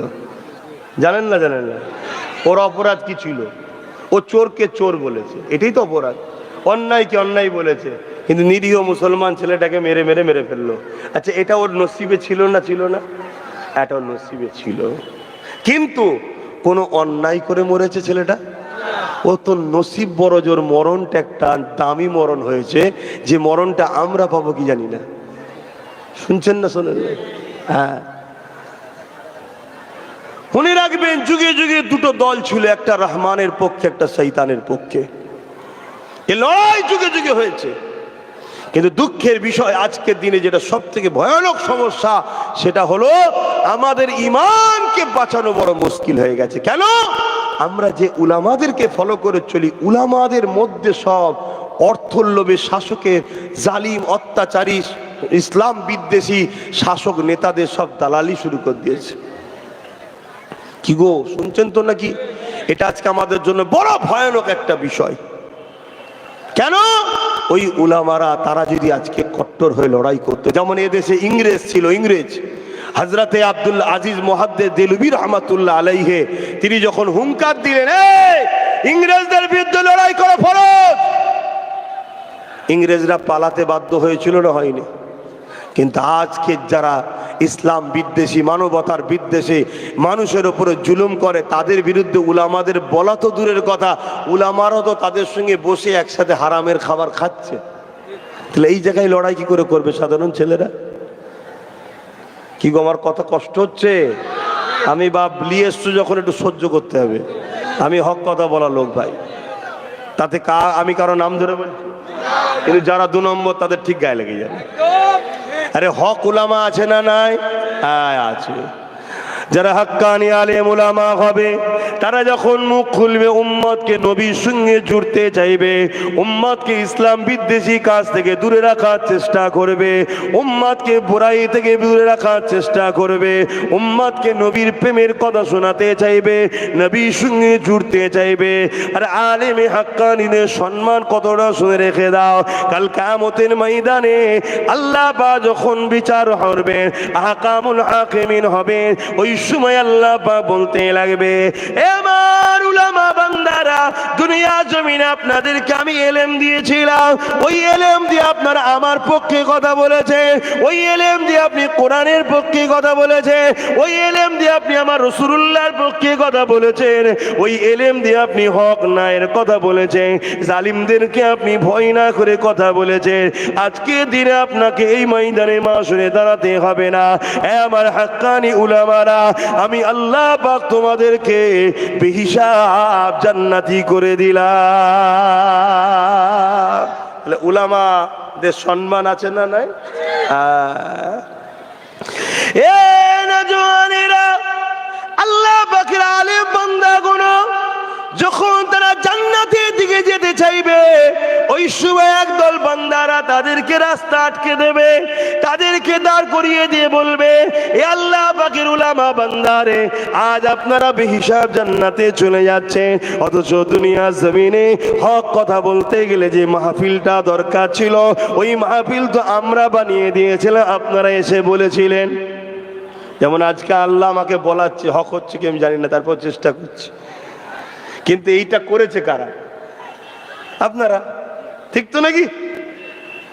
তো এইরকম তারা দাঁড় করাবে যে আপনারা ওয়াজ করতে করতে বলেছিলেন, নবী বলেছেন আল মারউ মা মান আহাব্বা, বুখারীর হাদিস এটা।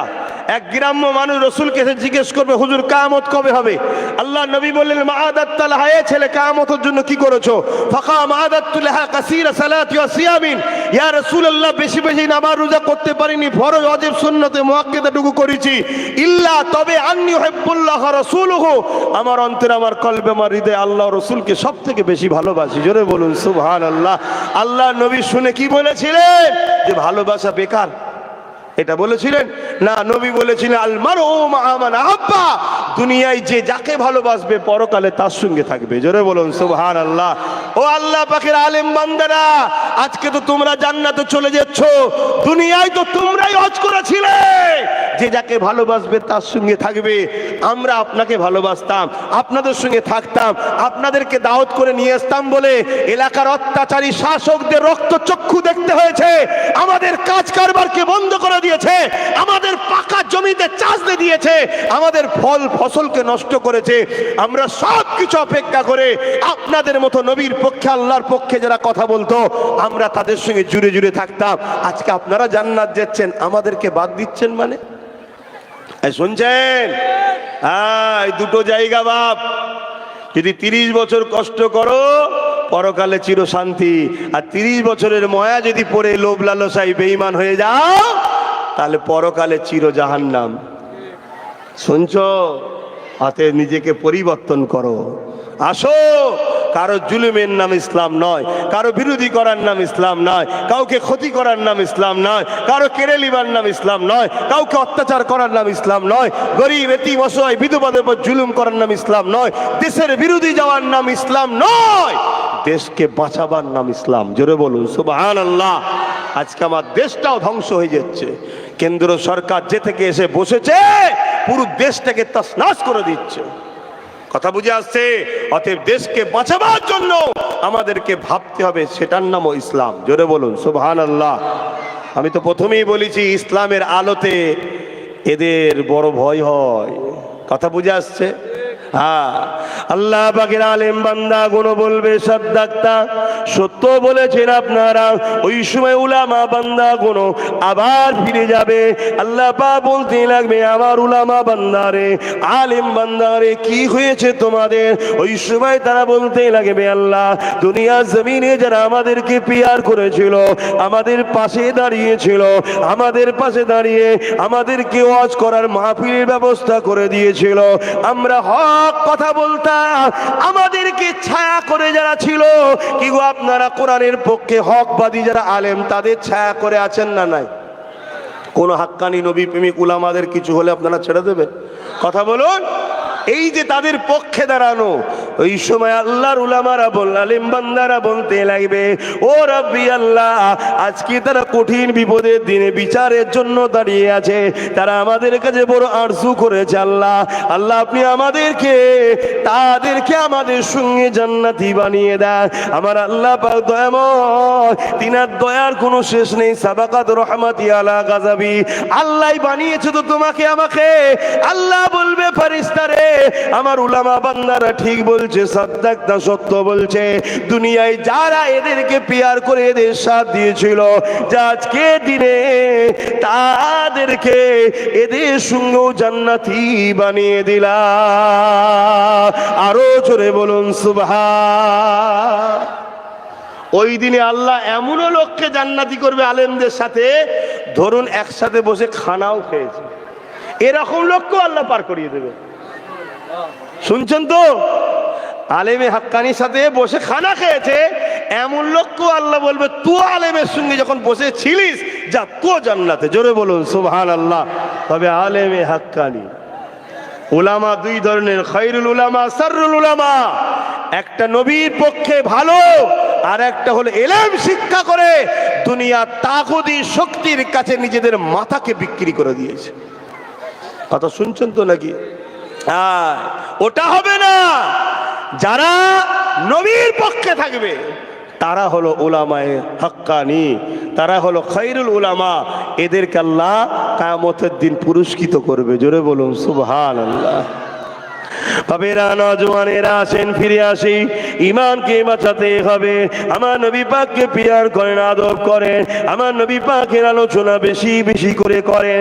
কারণ ইমামে গাজ্জালী রাহমাতুল্লাহ আলাইহি বলেছে, এ দুনিয়া মানুষেরা মনে রাখবে, যখন তোমাদের হৃদয় থেকে নবীর প্রেম আদব কমে যাবে, অর্থাৎ ইমানটা দুর্বল হয়ে যাবে, এই ইমান যখন দুর্বল হয়ে যাবে, জালিমদের ঘরে আল্লাহ তখন তোমাদের উপরে শক্তিশালী করে দেবে। তোমাদেরকে জালিমরা আর ভয় করবে না, অত্যাচারীরা আর ভয় করবে না। এই যুবকেরা শুনে রেখে দেন, জেনে রেখে দেন, এই পৃথিবীর জমিনে একজন রাজা ছিল, যার নাম হলো চিঙ্গিস খান। একটা 22 বছরের যুবকের নাম শুনে ওই চিঙ্গিস খান থরথর করে কেঁপেছিল। অথচ দুনিয়া চিঙ্গিস খানকে এখনো ভয় করে, কিন্তু সেই চিঙ্গিস খান আবার 22 বছরের একটা যুবকের নাম শুনে কেঁপেছিল, যার মধ্যে ইমানের পাওয়ার ছিল। তাই বলে দিয়ে যায়, আমাদের ইমান যখন দুর্বল হয়ে যাবে, কমজোর হয়ে যাবে, জালিমরা তখন আমাদেরকে আর ভয় করবে না, আমাদের উপরে তাদেরকে আল্লাহ পাওয়ার দিয়ে দেবে। তাই ইমানকে শক্তিশালী করো। সাহাবা মন করে মুরিদরা জিজ্ঞাসা করলেন, ও হযরত ইমামে গাজ্জালী রাহমাতুল্লাহ আলাইহি, ইমান বাড়বে কিভাবে, ইমানের শক্তিশালী হবে কি করে? যেমন পেটে খিদে লাগলে আপনি খানা খাচ্ছেন, পেটের খিদে মিটে যাচ্ছে, আপনার কিডনির খাবার আলাদা, লিভারের খাবার আলাদা, শরীরের অঙ্গ প্রত্যঙ্গের মধ্যে এক একটা জিনিসের এক একটা খাবার আছে, চোখের জন্য খোরাক আছে, সব কিছুর খোরাক রয়েছে। ইমানের খোরাকটা কি? ইমানের খোরাকটা কি? ইমামে গাজ্জালী হুজুর বলেছিলেন, ইমান মজবুত করতে গেলে দুটো জিনিস লাগবে। একটা হলো নবীর উপরে বেশি বেশি করে দরুদ পড়ো, দ্বিতীয় হলো আমার নবীর জীবনী পড়তে থাকো। যুবকেরা, তরুণেরা, তাই নবী আমার সাহাবাদিওকে শিক্ষা দিয়েছে, এ বাবা সাহাবারা, প্রত্যেককে জানিয়ে দেবে, বাচ্চাদেরকে 3টে শিক্ষা অবশ্যই দিতে হবে। নাম্বার 1 শিক্ষা হলো নবীর প্রেম ও আদবের শিক্ষা। নাম্বার 2 হলো নবীর আহালদের প্রেম ও আদবের শিক্ষা। নাম্বার 3 হলো কোরআনের শিক্ষা। এটা আমার নবী পাক সিস্টেমটা বলে গেছে, আপনি যেন সমালোচনা করবেন না যে কোরআনের আগে নবীর প্রেমের শিক্ষা কি করে বলছেন। সেটা নবীকে যে জিজ্ঞাসা করো, নবী পাক আজও রওজায়ে হায়াতে আছে না নাই? কিন্তু মুনাফিক উলামারা কি বলে? মরে গেছে। এসব হলো ইসলামদের বিদ্বেষীদের টাকায় কাজ করছে। তো নবীকে যে জিজ্ঞেস করেন যে হুজুর আপনি কোরআনের আগে আপনার প্রেমের কথা বললেন কেন? কিন্তু আমার ক্ষুদ্র জ্ঞানে যেটা ঢুকেছে আপনাদেরকে শোনাচ্ছি। কোরআনের মতো পাওয়ারফুল জিনিস, যেটা পাহাড়ে রাখলে পাহাড় চূর্ণ বিচ্ছিন্ন হয়ে যেত, জানেন তো নাকি? সূরা ইয়াসিনের মধ্যে আল্লাহ বলছে যে পাহাড়ের ওপরে রাখলে পাহাড় চূর্ণ বিচ্ছিন্ন হয়ে যেত, সেই কোরআনকে আপনি সিনার মধ্যে রাখবেন, এই লোডটা নিতে গেলে জায়গাটাকে আগে শক্তিশালী করতে হবে, ঠিক তো নাকি? তা নবীর প্রেম ও আহলে রসুলদের প্রেম যখন হৃদয়ে ঢুকাবেন এই জায়গাটা শক্তিশালী হবে, তখন আপনার কোরআনকে রাখবেন, ওই লোডটা, কোরআনের লোডটা আপনি তখন নিতে পারবেন। জোরে বলুন সুবহানাল্লাহ। এর পাশাপাশি আরও একটা কথা আপনাদের বলি, আমার নবী পাকের সাহাবা হুজুররা আম্মা জান আয়েশা সিদ্দিকা রাদিয়াল্লাহু তাআলা আনহার কাছে এসে বলতে লেগেছে, আম্মা জান আমার নবী কেমন আমরা চিনতে পারলাম না। সবাই শুনছেন তো নাকি? আমার নবী কেমন আমরা, বলুন কারা বলছে? সাহাবা হুজুররা বলছে। আর আমাদের মুফতিরা চিনে গেছে নবীকে, আমাদের মাওলানা নবী চিনে গেছে। শুনছেন তো নাকি? আই দেখেন কথা বলছে না তো। সাহাবা হুজুররা বলছে আম্মা জান আয়েশা হুজুরকে যে আম্মা আমাদের নবী কেমন চিনতে পারলাম না। অথচ নবী হজ করে সাহাবারা বসে শোনে, নবী ইমামতি করে সাহাবা হুজুর একটু দেখো নামাজ পড়ে, নবীর সঙ্গে সাহাবারা সর্বসময় আছে। সেই সাহাবা হুজুররা বলছে আম্মা নবী চিনতে পারলাম না, কিছু তো বলেন উম্মতকে কি মেসেজ দেবো। আর আমাদের মুফতি মাওলানারা কি বলছে? নবী চিনে ফেলেছে। কেমন চিনেছে? বলছে আমাদের মতো মানুষ ছিল। শুনছেন না শোনেন না? কেমন চিনেছে? বলছে নবী পাক সাল্লাল্লাহু আলাইহি ওয়াসাল্লাম নাকি মরে গেছে, নবী পাক সাল্লাল্লাহু আলাইহি ওয়াসাল্লাম নাকি 40 বছর আগে নাকি মুসলমান ছিল না। জোরে বললেন না নাউজুবিল্লাহ। তাহলে আমাদের ঈমান কিভাবে চুরি হচ্ছে বুঝতে পারছেন তো? হ্যাঁ, আম্মা জান আয়েশা সিদ্দিকা রাদিয়াল্লাহু তাআলা আনহা বললেন, এ নবীর সাহাবারা তোমরা কি কোরআন পড়োনি? সাহাবা হুজুররা বললেন হ্যাঁ পড়েছি। আল্লাহ নবীর আলিয়া আমাদের আম্মা জান বললেন আমার নবী পাকের লাইফ স্টাইলটাই হলো 30 পারা কোরআন। এই কোরআন যদি বুঝতে চাও নবীর জীবনী বোঝো, কোরআন যদি জানতে চাও নবীর জীবনী জানো।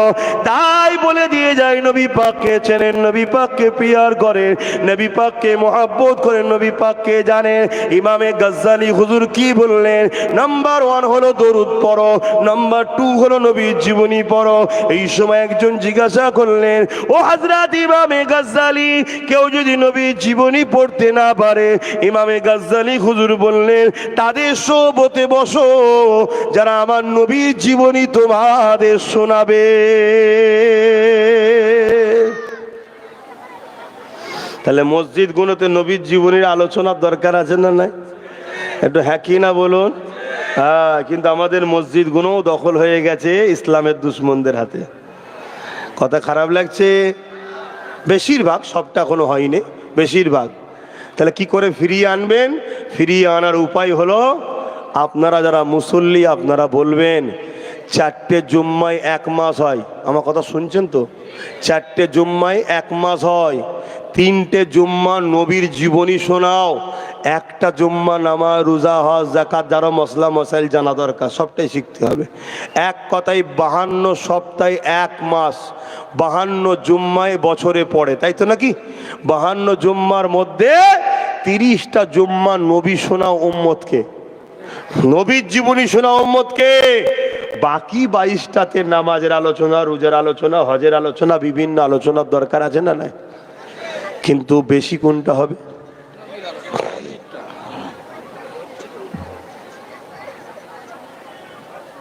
বেশি কোনটা হবে? নবীর জীবনী। আজকে শোনাই, বলো তাহলে মসজিদগুলোতে আলোচনার দরকার আছে না নাই? নবীর জীবনীটাই হলো কোরআনের বাস্তব। জোরে বলুন সুবহানাল্লাহ। আমার নবী কোরআন অনুযায়ী জীবন করে মানুষকে কোরআনের প্র্যাকটিক্যালটা শিখিয়েছে। জোরে বলুন সুবহানাল্লাহ। সেই নবী পাক সাল্লাল্লাহু আলাইহি সাল্লামের প্রেম আদব হৃদয়ে রাখেন। আমি আলোচনাটা ঠিকভাবে করতেই পারলাম না, কখন মাইক খারাপ হচ্ছে, কখনো হই হই হচ্ছে চারিদিকে, এইসবই হতে হতে টাইমও তো হু করে চলে যাচ্ছে। তা আসুন একটু নূর নবীকে সালাত ও সালাম দেবো। ইয়া নবী সালাম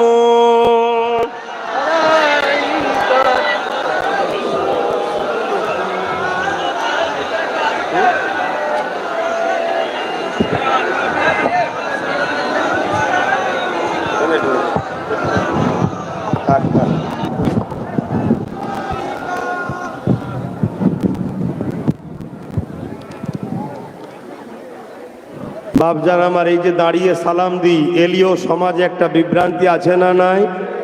একটু হ্যাঁ কি না বলুন না। আমি আপনাদেরকে একটা সমাধানের কথা বলে যাচ্ছি, শুনবেন না? যদি কেউ বসে সালাম দেয় তার সঙ্গে ঝগড়া করবেন না।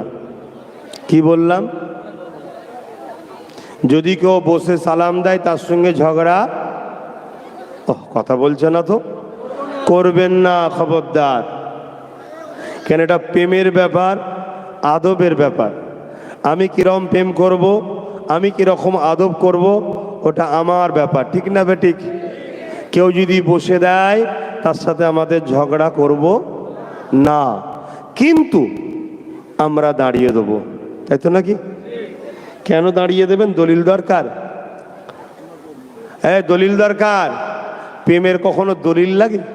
হ্যাঁ, অনেকে বলে কোরআন হাদিসে কোথায় আছে। এই প্রশ্নটা করাই হলো সব থেকে বড় মূর্খের পরিচয়। কেন? কোরআন হাদিসে খুঁজতে গেলে মশলাটা হয় ফরজ হতে হবে, না ওয়াজিব হতে হবে, না সুন্নতে মুআক্কেদা হতে হবে। কেউ বলেছে দাঁড়ানোটা ওয়াজিব, ফরজ, সুন্নতে মুআক্কেদা? কেউ বলেছে? তাহলে কোরআন হাদিসে খুঁজতে যারা চায়, এই প্রশ্নটা হলেই সবচেয়ে বড় মূর্খের মতো। কিন্তু এরপরও আপনাদের বলে যায় কোরআনে আছে দাঁড়াবার কথা। জোরে বলুন সুবহানাল্লাহ। কোথায় আছে? আপনারা যে আয়াতটা সবসময় শোনেন, ইন্নাল্লাহা ওয়া মালাইকাতুহু ইউসাল্লুনা আলান নবী ইয়া আইয়ুহাল্লাযীনা আমানু সাল্লু, তারপরে ওয়াসাল্লিমু তাসলিমা। দরুদের বেলায় শুধু বলল সাল্লু, দরুদ পড়ো, আর সালামের বেলায় কি বলল? তাসলিমা, ওয়াসাল্লিমু তাসলিমা।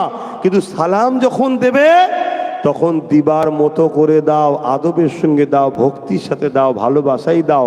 আদবের দিক দিয়ে সব থেকে উত্তম কোনটা? তাই আমরা দাঁড়িয়ে দিই। দেওবন্দি হোক, ফুরফুরা হোক, তবলিগ হোক, আর যেই হোক, ভারতবর্ষে যারাই হাদিস পড়ে সবার মুহাদ্দিস, দাদা মুহাদ্দিস আব্দুল হক মুহাদ্দিস দেলবি রহমাতুল্লাহ আলাইহি, তিনিও দাঁড়িয়ে সালাম দিয়েছেন। জোরে বলুন সুবহানাল্লাহ। হাদিস পাকের মধ্যে আছে বাবুল আদব কিতাবুল কিয়াম। আমার নবী পাক সাল্লাল্লাহু আলাইহি সাল্লামকে সাহাবারা দাঁড়িয়ে দাঁড়িয়ে সালাম দিতেন। জোরে বলুন সুবহানাল্লাহ। কিন্তু কেউ যদি বসে দেয় ঝগড়া, জোরে বলুন, করব না। কিন্তু এ কথাও বলে যাব, আমরা দাঁড়ালে কেউ যদি বিরোধী করে জানতাবে হলো গোস্তাকে রসুল, মুনাফেক, ওই যে 72-এর বেঈমান। কথা শুনছেন? কারণ তুই বসে দিবি না বাবা, কিন্তু আমার ভালো লেগেছে, আমার প্রেম হয়েছে, আমার আদব হয়েছে, সাহাবারা দিয়েছে, ওলি আউলিয়ারা দিয়েছে, ইমামরা দিয়েছে, মুস্তাহিদরা দিয়েছে, আমি দিই। তুমি দাও না, আমি তোমার বিরুদ্ধে নয়, কিন্তু আমার দিওয়াটা তোমার সমস্যা হলো কেন? তাহলে জানতে হবে নবীকে যে আদব করছি এটা ওদের কষ্ট। জোরে বলুন, হ্যাঁ, ওটা হলো গুস্তাকে রসুল। তাহলে যে বসে দিচ্ছে ওকে আমি গুস্তাকে রসুল বলতে যাব না। গুস্তাকে রসুল কি রসুল নয়? গুস্তাকে রসুল না, সেটা আল্লাহ নবী বলবে, ঠিক না? এই বিয়াদব উম্মত, তুই আমাকে দাঁড়ালিনি কেন? সেটা নবী বলবে, আমার বলার দরকার নাই। কিন্তু আমি দাঁড়িয়েছি, কেউ যদি বাধা দেয় অবশ্যই সে মুনাফিক চিন্তা, আমার কোনো আপত্তি নাই।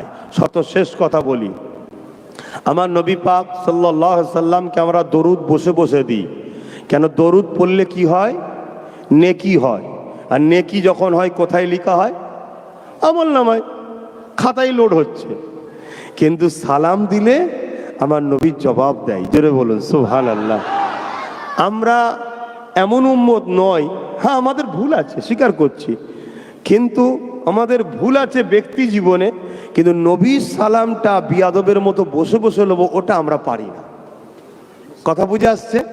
আমি সালাম দেবো, নবী জবাব দেবে, আর আমি বসে বসে জবাবটা নেবো, এই বিয়াদবিটা করতে আমরা পারি না। মনে থাকবে, এজন্য আমরা দাঁড়িয়ে সালাম দিই। আসুন সকলে দিল খুলে উচ্চ আওয়াজে সালাম দেন। ইয়া নবী সালাম,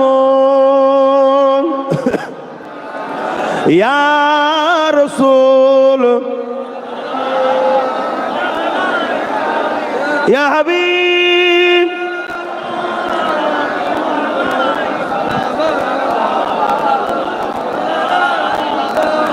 তালাআল বাদরু আলাইনা মিন শানিয়াতিহি হাজ্জাতিল ওয়াদাই ওয়াজাবা শুকরু আলাইনা মাদাগা লিল্লাহ আহিদাই ইয়া নবী সালাম ইয়া রাসূল ইয়া হাবিব।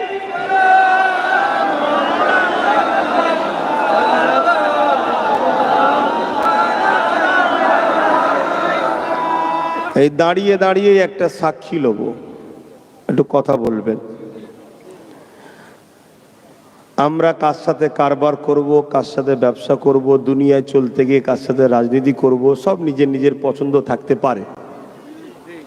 কিন্তু কেউ যদি কখনো আমার নবীর বিরুদ্ধে, ইসলামের বিরুদ্ধে করে, তার সঙ্গে ব্যবসা বাণিজ্য কারবার বা রাজনীতি করা যাবে?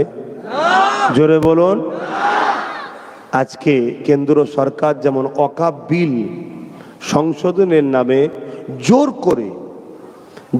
করে বিল পাস করতে চলেছে, জোর করে গায়ের যুদ্ধে ক্ষমতা আছে, উদ্দেশ্য মসজিদ মাদ্রাসাগুলোকে শেষ করে দেবে।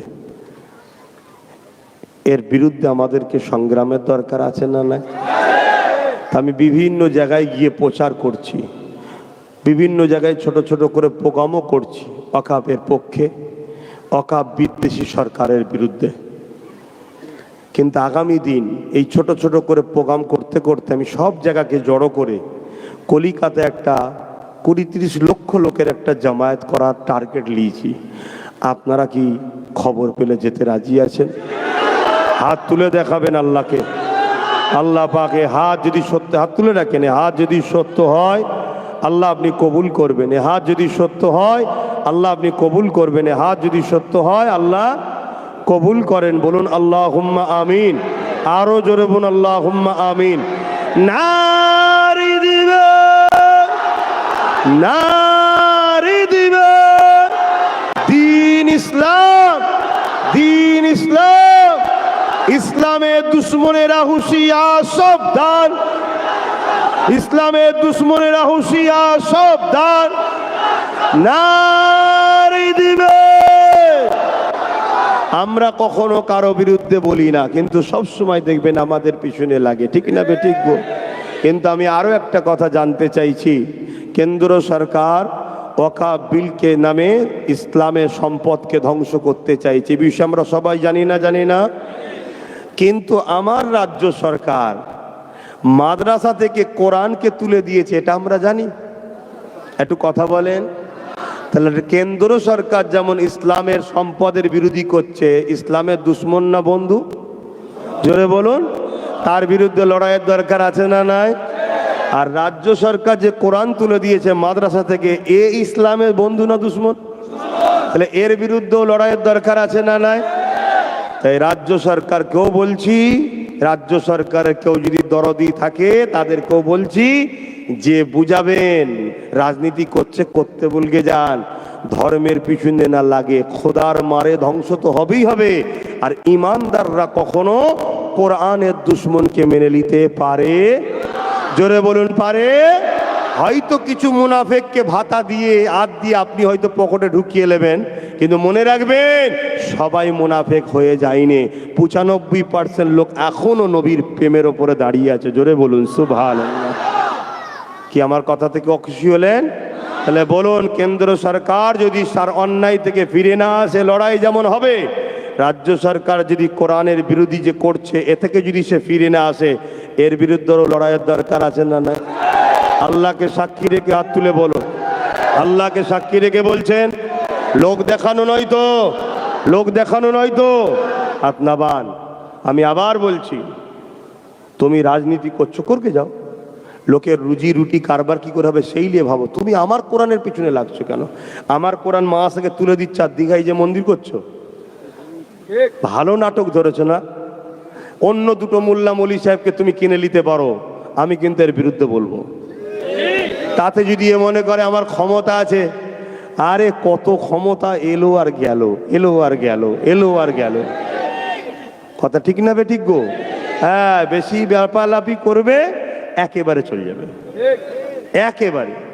তাই বলে যাচ্ছি, আমাদের কাছে পছন্দ হতে পারে কারোর সাথে ব্যবসা করা, কারোর সঙ্গে লেনদেন করা, কারোর সাথে রাজনীতি করা, যার যেটা পছন্দ হতে পারে, কিন্তু তাদের সঙ্গে নয় যারা ক্ষমতার জোর দেখিয়ে আমার ইসলামকে মিটাতে চাইবে, আমার মাদ্রাসা শেষ করতে চাইবে, আমার কোরআনের বিরোধী করবে, তাদেরকে আমরা সঙ্গে সঙ্গে ডিভোর্স দেবো, তালাক দেবো। ঠিক না বেটি? এটা মাথায় রাখবেন, তাহলে কিন্তু আল্লাহু আকবার, তাহলে দেখবেন আল্লাহর সাহায্য আসবে। আর আপনি আল্লাহ রসুলকে ছেড়ে দিয়ে আল্লাহ রসুলের দুশ্মনের সাথে যদি সাথ দেন, আল্লাহর পক্ষ থেকে আযাব আসবে। আপনি কি করে রক্ষা করবেন? কি করে রক্ষা করবেন? তবে মনে রাখবেন, রসুনের মাথাগুলো আলাদা, পিছনটা দেখবেন সব এক। রসুন দেখেছেন ঘরে? যদি না দেখে থাকেন, আজকে গিয়ে একটা রসুন নেবেন, নিয়ে দেখবেন কোনটা মাথা উঁচু দিকে, কোনটা নিচু, কোনটা একটু মোটা রসুন, কোনটা ছোট কুয়া, কথা বুঝলেন? কিন্তু পিছনটা খুলে দেখবেন সব এক। এদের কালার আলাদা, দল আলাদা, জার্সি আলাদা, এদের সবার টার্গেট একটা, ভারত থেকে ইসলামকে মুছে দেবো। মানতে হয় মানো, না মানতে না মানো। আমি আগেও বলেছি, আজও বলে যাচ্ছি। কিন্তু এরা কেন, এদের বাপ দাদা 14 পুরুষ পারেনি, আর পারবেও না। কিন্তু আপনারা যদি ইসলামের দুশ্মনদের সাথ দেন, তাদের হাতেই আল্লাহ আপনাদেরকে শেষ করে দেবে। ভালোবাসি ভাই, হয়তো আপনারা বাপ হন আপনারা, তাই বুঝালাম, কেন আপনারা আমার দাদা পীরের বাচ্চা, তাই তো নাকি গো? আর একটা কথা বলে যায়, এই পূর্ব ভারতে দাদা হুজুরের একচেটিয়ে সব দাদা হুজুরকে মানে। আরো অনেক দল আছে ভাই, আমি অস্বীকার করছি না, কিন্তু সবাই দাদা হুজুরকে মানে। এই দাদা হুজুরের সিলসিলাটাকে টুকরো টুকরো করার জন্য একটা নতুন নাটক চলছে, নিশ্চয় আপনারা দেখছেন। এসব নাটক দেখবেন, যারা খেয়ে করছে, এ ওই মলি সাহেবের হয়ে বলছে, ও ওই মলি সাহেবের হয়ে বলছে। কেউ একজন আল্লাহ রসুলের জন্য ঝগড়া করছে না, নিজেদের গদি, নিজেদের রুটির জন্য শুধু চিল্লাচ্ছে। অতএব নিজেদের জন্য লড়াই করা যাবে না, লড়াই হবে শুধু আল্লাহ রসুলের জন্য। কথা এক তো নাকি? আমার কথায় কেউ ব্যথা পেলেন? ব্যথা পেলেন? হাত নামান। তাহলে আরো একবার জানতে চাই, কলিকাতায় ডাকলে নিজের গাঁটের পয়সায় নিজে খেয়ে আল্লাহ রসুলকে খুশি করার জন্য এই ভাইটার, এই বাচ্চাটা সাথ দিতে কারা পারবেন? আবার একবার হাত তুলে যাবেন। আল্লাহ কবুল করেন, মুন আল্লাহুম্মা আমিন। নারে তাকবীর, নারে তাকবীর, নারে তাকবীর। কোরআন ও সুন্নাহ, কোরআন ও সুন্নাহ, দ্বীন ইসলাম। নারে দিবেন। সকলে বসেন, দোয়া চাওয়া হবে, দরুদ শরীফ। আল্লাহুম্মা সাল্লি আলা।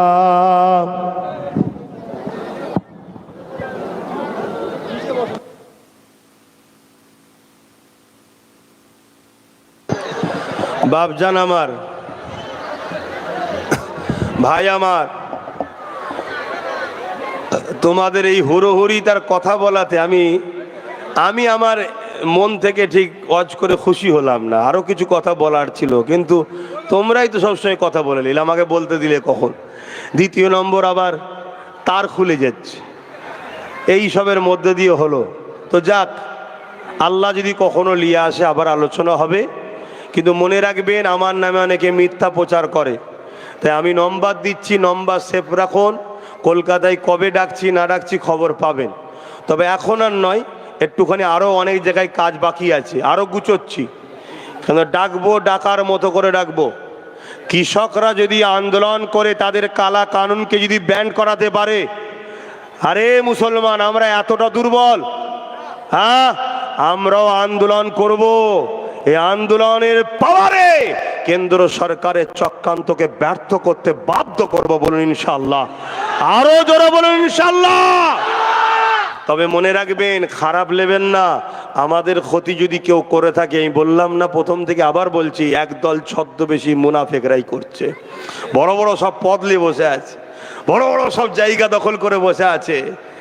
মুনাফেকদের মুখে কোনো কথা আছে? কোনো লড়াই আছে? কোনো রকম ভাবে তাদের কিছু নেই। আজ এদের গাফলুতির জন্য আবার বাবরি মসজিদটা চলে গেল। এই সকল মুনাফেকদের জন্য বাবরি মসজিদটা বাবরি মসজিদ এমনি এমনি যায়নি, বিক্রি করে দেওয়া হয়েছে। কথা বুঝে আসছে? আমার কথা নিয়ে আবার অনেক স্ট্যান্ডার্ডরা বলে, ও ওনার কি বলে, হ্যাঁ ঠান্ডা ঘরে বসে তোমরা কি বলো সেটা আমরা খুব ভালোভাবে বুঝতে শিখে গেছি। কথা বুঝে আসছে? তবে ইনশাল্লাহ আমার নবী পাক সাল্লাল্লাহু আলাইহি সাল্লামের পক্ষে গরিবরাই বেশি ছিল, খেটে খাওয়া গুলোই বেশি ছিল, আর তাদের দ্বারাই পুরো পৃথিবীতে ইনকিলাব আল্লাহ করিয়েছে। জোরে বলুন সুবহানাল্লাহ। হ্যাঁ ইনশাল্লাহ আমরা নবীর গোলাম, আমরা ইনকিলাব আনবো, বলুন ইনশাল্লাহ। তো ভাই আমার, এই মাহফিলটা হলো, আসলাম, খুশি হলেন তো নাকি? এই মাহফিল যদি হয় আবার সামনে যদি আসি সামনে বছরে, আপনারা খুশি হবেন? তাহলে পকেটে একটু হাত দিতে লাগে তো নাকি? সবাই মিলে করতে হবে তো। আমাদের তো আর সরকারি ফান্ড আছে নে যে যাও করো ভিআইপি ভাবে করো, শুধু আমার গুণটা একটু গাইবে। ওয়াকাব নিয়ে সব আন্দোলন হচ্ছিল না? ওয়াকাব আন্দোলন হচ্ছে, বক্তব্য দিতে উঠে ওয়াকাবের পক্ষে না বলে শুধু লিডারদের প্রশংসা হচ্ছে। এই হয়েছে না হয়নি? হ্যাঁ, অথচ আমার বাংলায় 900 বিঘে জায়গা আছে। শোনেন, একটা তথ্য দিয়ে যাচ্ছে আপনাদেরকে, হয়তো তথ্য শুনেছেন, আবার একবার বলে যাচ্ছি। আমার বাংলায় আব্বাস আলী গোরাচাঁদ হুজুর হারুয়াই মাজার 900 বিঘে জায়গা ছিল ওনার, 92 শতক আছে, বাকি সব জায়গা রাজ্য শাসক সব দখল করে নিয়েছে। শুনছেন না শোনেন না? তাহলে ওয়াকাব ও একা খাচ্ছে না, ইও ঝাড়ছে। তাহলে সবাই আমাদেরকে বোকা বানাচ্ছে। এর জন্য দোষী কারা? যারা বোকা বানাচ্ছে তারা না আমরা? ধরে বলুন আমরা। কেন? আমরা সামান্য পয়সায় বিক্রি হয়ে যাই। নিজেদের অধিকারকে ছিনিয়ে নিতে হবে। সবর করেন, ধৈর্য ধরুন। আবার আমাদের মধ্যে যারা আছে, আমাদের নাম করে গিয়ে কামিয়াবি হয়, একটু বড় হয়ে আবার লাভ মেরে অন্যদিকে পালিয়ে যায়। এরকমও গাদ্দার আছে না নাই? যদি আল্লাহকে বিশ্বাস করেন তো মিলিয়ে দেখে নেবেন ওদের কি দশা হয়, ওদের কি দশা হয় দেখবেন।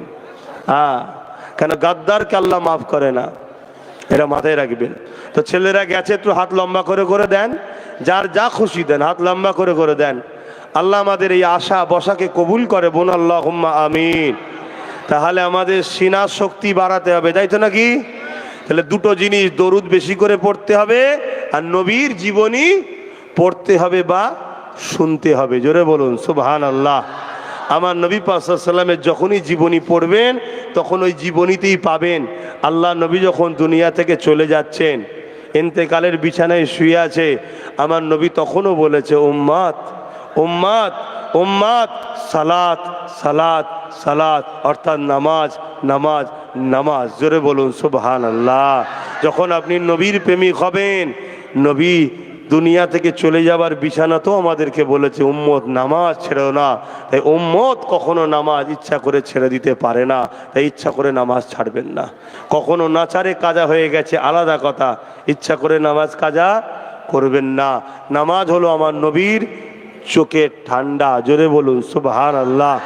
আল জান্নাতু মিফতাহ আসসালাতু মিফতাহুল জান্নাহ, নামাজ হলো জান্নাতের চাবিকাঠি। জোরে বলুন সুবহানাল্লাহ। আমার যুবকরা, আমি তোমাদেরকে আজকে এই মাহফিল থেকে দুটো জিনিস দিয়ে যাচ্ছি। একটা হলো ঘুরতে ফিরতে ঠোঁটকে দরুদ দ্বারা ভিজিয়ে রাখো। ঘুরতে ফিরতে কারবারে আছো, ট্রেনে আছো, বাসে আছো, যেখানে আছো, মনে মনে দরুদ পড়ো, এই একটা। আর একটা হলো এই মাথাটা আল্লাহর কাছে নত করো। তাহলে আমার আল্লাহ তোমার এই মাথাকে কারো কাছে নত হতে দেবেন। আমার যুবকরা শুনছো তো? আল্লাহর হস্তে বলে যাচ্ছে আমার ভাই, শয়তান তোমাকে আল্লাহ থেকে দূরে রেখেছে। শয়তান চাই না তুমি আল্লাহকে সেজদা দাও। তুমি শয়তানের গালে জুতোর বাড়ি মারো, মেরে বলো চল আমার সব কাজ থাকুক, আমি আল্লাহকে সেজদা দেবো। 5 ওয়াক্ত নামাজ 50 মিনিট সময় লাগে না। কথা বুঝে আসছে? আল্লাহকে সেজদাটা দিও আর দরুদ দ্বারা জবানটাকে ভিজিয়ে রেখো। এই দুটো কথা বলে যাচ্ছি। আগামী 1 বছর তুমি করো, 1 বছর পরে আমি আসব। যদি তোমার সুখ শান্তি লাইফ স্টাইলের মধ্যে অনেক সুখ শান্তি বরকত যদি না হয়, তুমি আমাকে দাঁড়িয়ে বলবে যে আব্বাস সিদ্দিকী তুমি মিথ্যা কথা বলেছিলে, আমি মেনে নেবো, তুমি যা শাস্তি দেবে। তুমি 1টা বছর করে যাও, ইনশাল্লাহ আল্লাহ নিয়ে আসলে আমি তোমাকে বলে যাচ্ছি তোমার মধ্যে একটা আলাদা আনন্দ আসবে, তোমার চেহারায় নূর আসবে, তোমার রুজিতে কারবার ব্যবসা বাণিজ্যে বরকত হবে, তোমার শরীরের বিমার পালাবে, তোমার অভাব অনটন কেটে যাবে। যে লোকটা তোমাকে গালি দিচ্ছিল সেই লোকটার উপরে শাস্তি হবে, আল্লাহ তোমাকে সমাজের কাছে সম্মানিত করবে। তুমি ভাবতেই পারবে না তুমি কত সম্মানিত হচ্ছ। আরে আমার কি হাইসিয়াত আছে এতগুলো লোককে জড়ো করা? না বিরিয়ানি আছে, না খাওয়া আছে, উপরন্তু টাকা দিতে হচ্ছে। আবার এটা আমার নবীর গোলামির ফল, আল্লাহকে সেজদা দেওয়ার ফল। তাই আমার যুবকদের বলে যাই, এই দুটো জিনিস, একটা হলো দরুদ দিয়ে সবসময় ঠোঁটকে ভিজিয়ে রাখো, সবসময় দরুদ পড়ো, আর সেজদাটা আল্লাহকে দাও, আল্লাহকে সেজদাটা দাও। মাথাটা আল্লাহর কাছে নত করো, মাথাটা আল্লাহর কাছে নত করো, মাথাটা আল্লাহর কাছে নত করো। এই দুটো জিনিস আমার ভাইয়েরা, কেন বিরাট বড় বিপদের জায়গায় আমরা পড়ে গেছি, আমরা ফেঁসে গেছি। আমাদেরকে সেকুলারের নামের ভণ্ডগুলো সব ফাঁসিয়ে দিয়েছে। কথা বুঝে আসছে? কেউ আমাদের হয়ে কথা বলছে না। যেখানে সেখানে আমাদেরকে কুপিয়ে কুপিয়ে মেরে দেওয়া হচ্ছে, যেখানে সেখানে আমাদের ধারে কেস দিয়ে তুলে দেওয়া হচ্ছে, কেউ আমাদের হয়ে কথা বলছে না। বলছে কি ভাই, আমরা ফেঁসে গেছি। এই জায়গা থেকে ফিরে আসার রাস্তা হলো সেজদা দিলে আল্লাহ রাজি হয়, দরুদ পড়লে ঈমান তাজা হয়। এই দুটো কাজ তোমরা করো ভাই, দুটো কাজ করো, ইনশাআল্লাহ ইনশাআল্লাহ। আমেরিকার মতো সুপার দাদাকেও আল্লাহ ঠান্ডা করে দিয়েছে, আল্লাহ তোমাদের জালিমদেরকে ঠান্ডা করে দেবে। শুনছো? তোমাদের এই বাচ্চাগুলোর মুখের দিকে তাকাও, তোমাদের এই বাচ্চাগুলোর মুখের দিকে তাকাও, দেখো কত সুন্দর সুন্দর বেগুনা বাচ্চাগুলো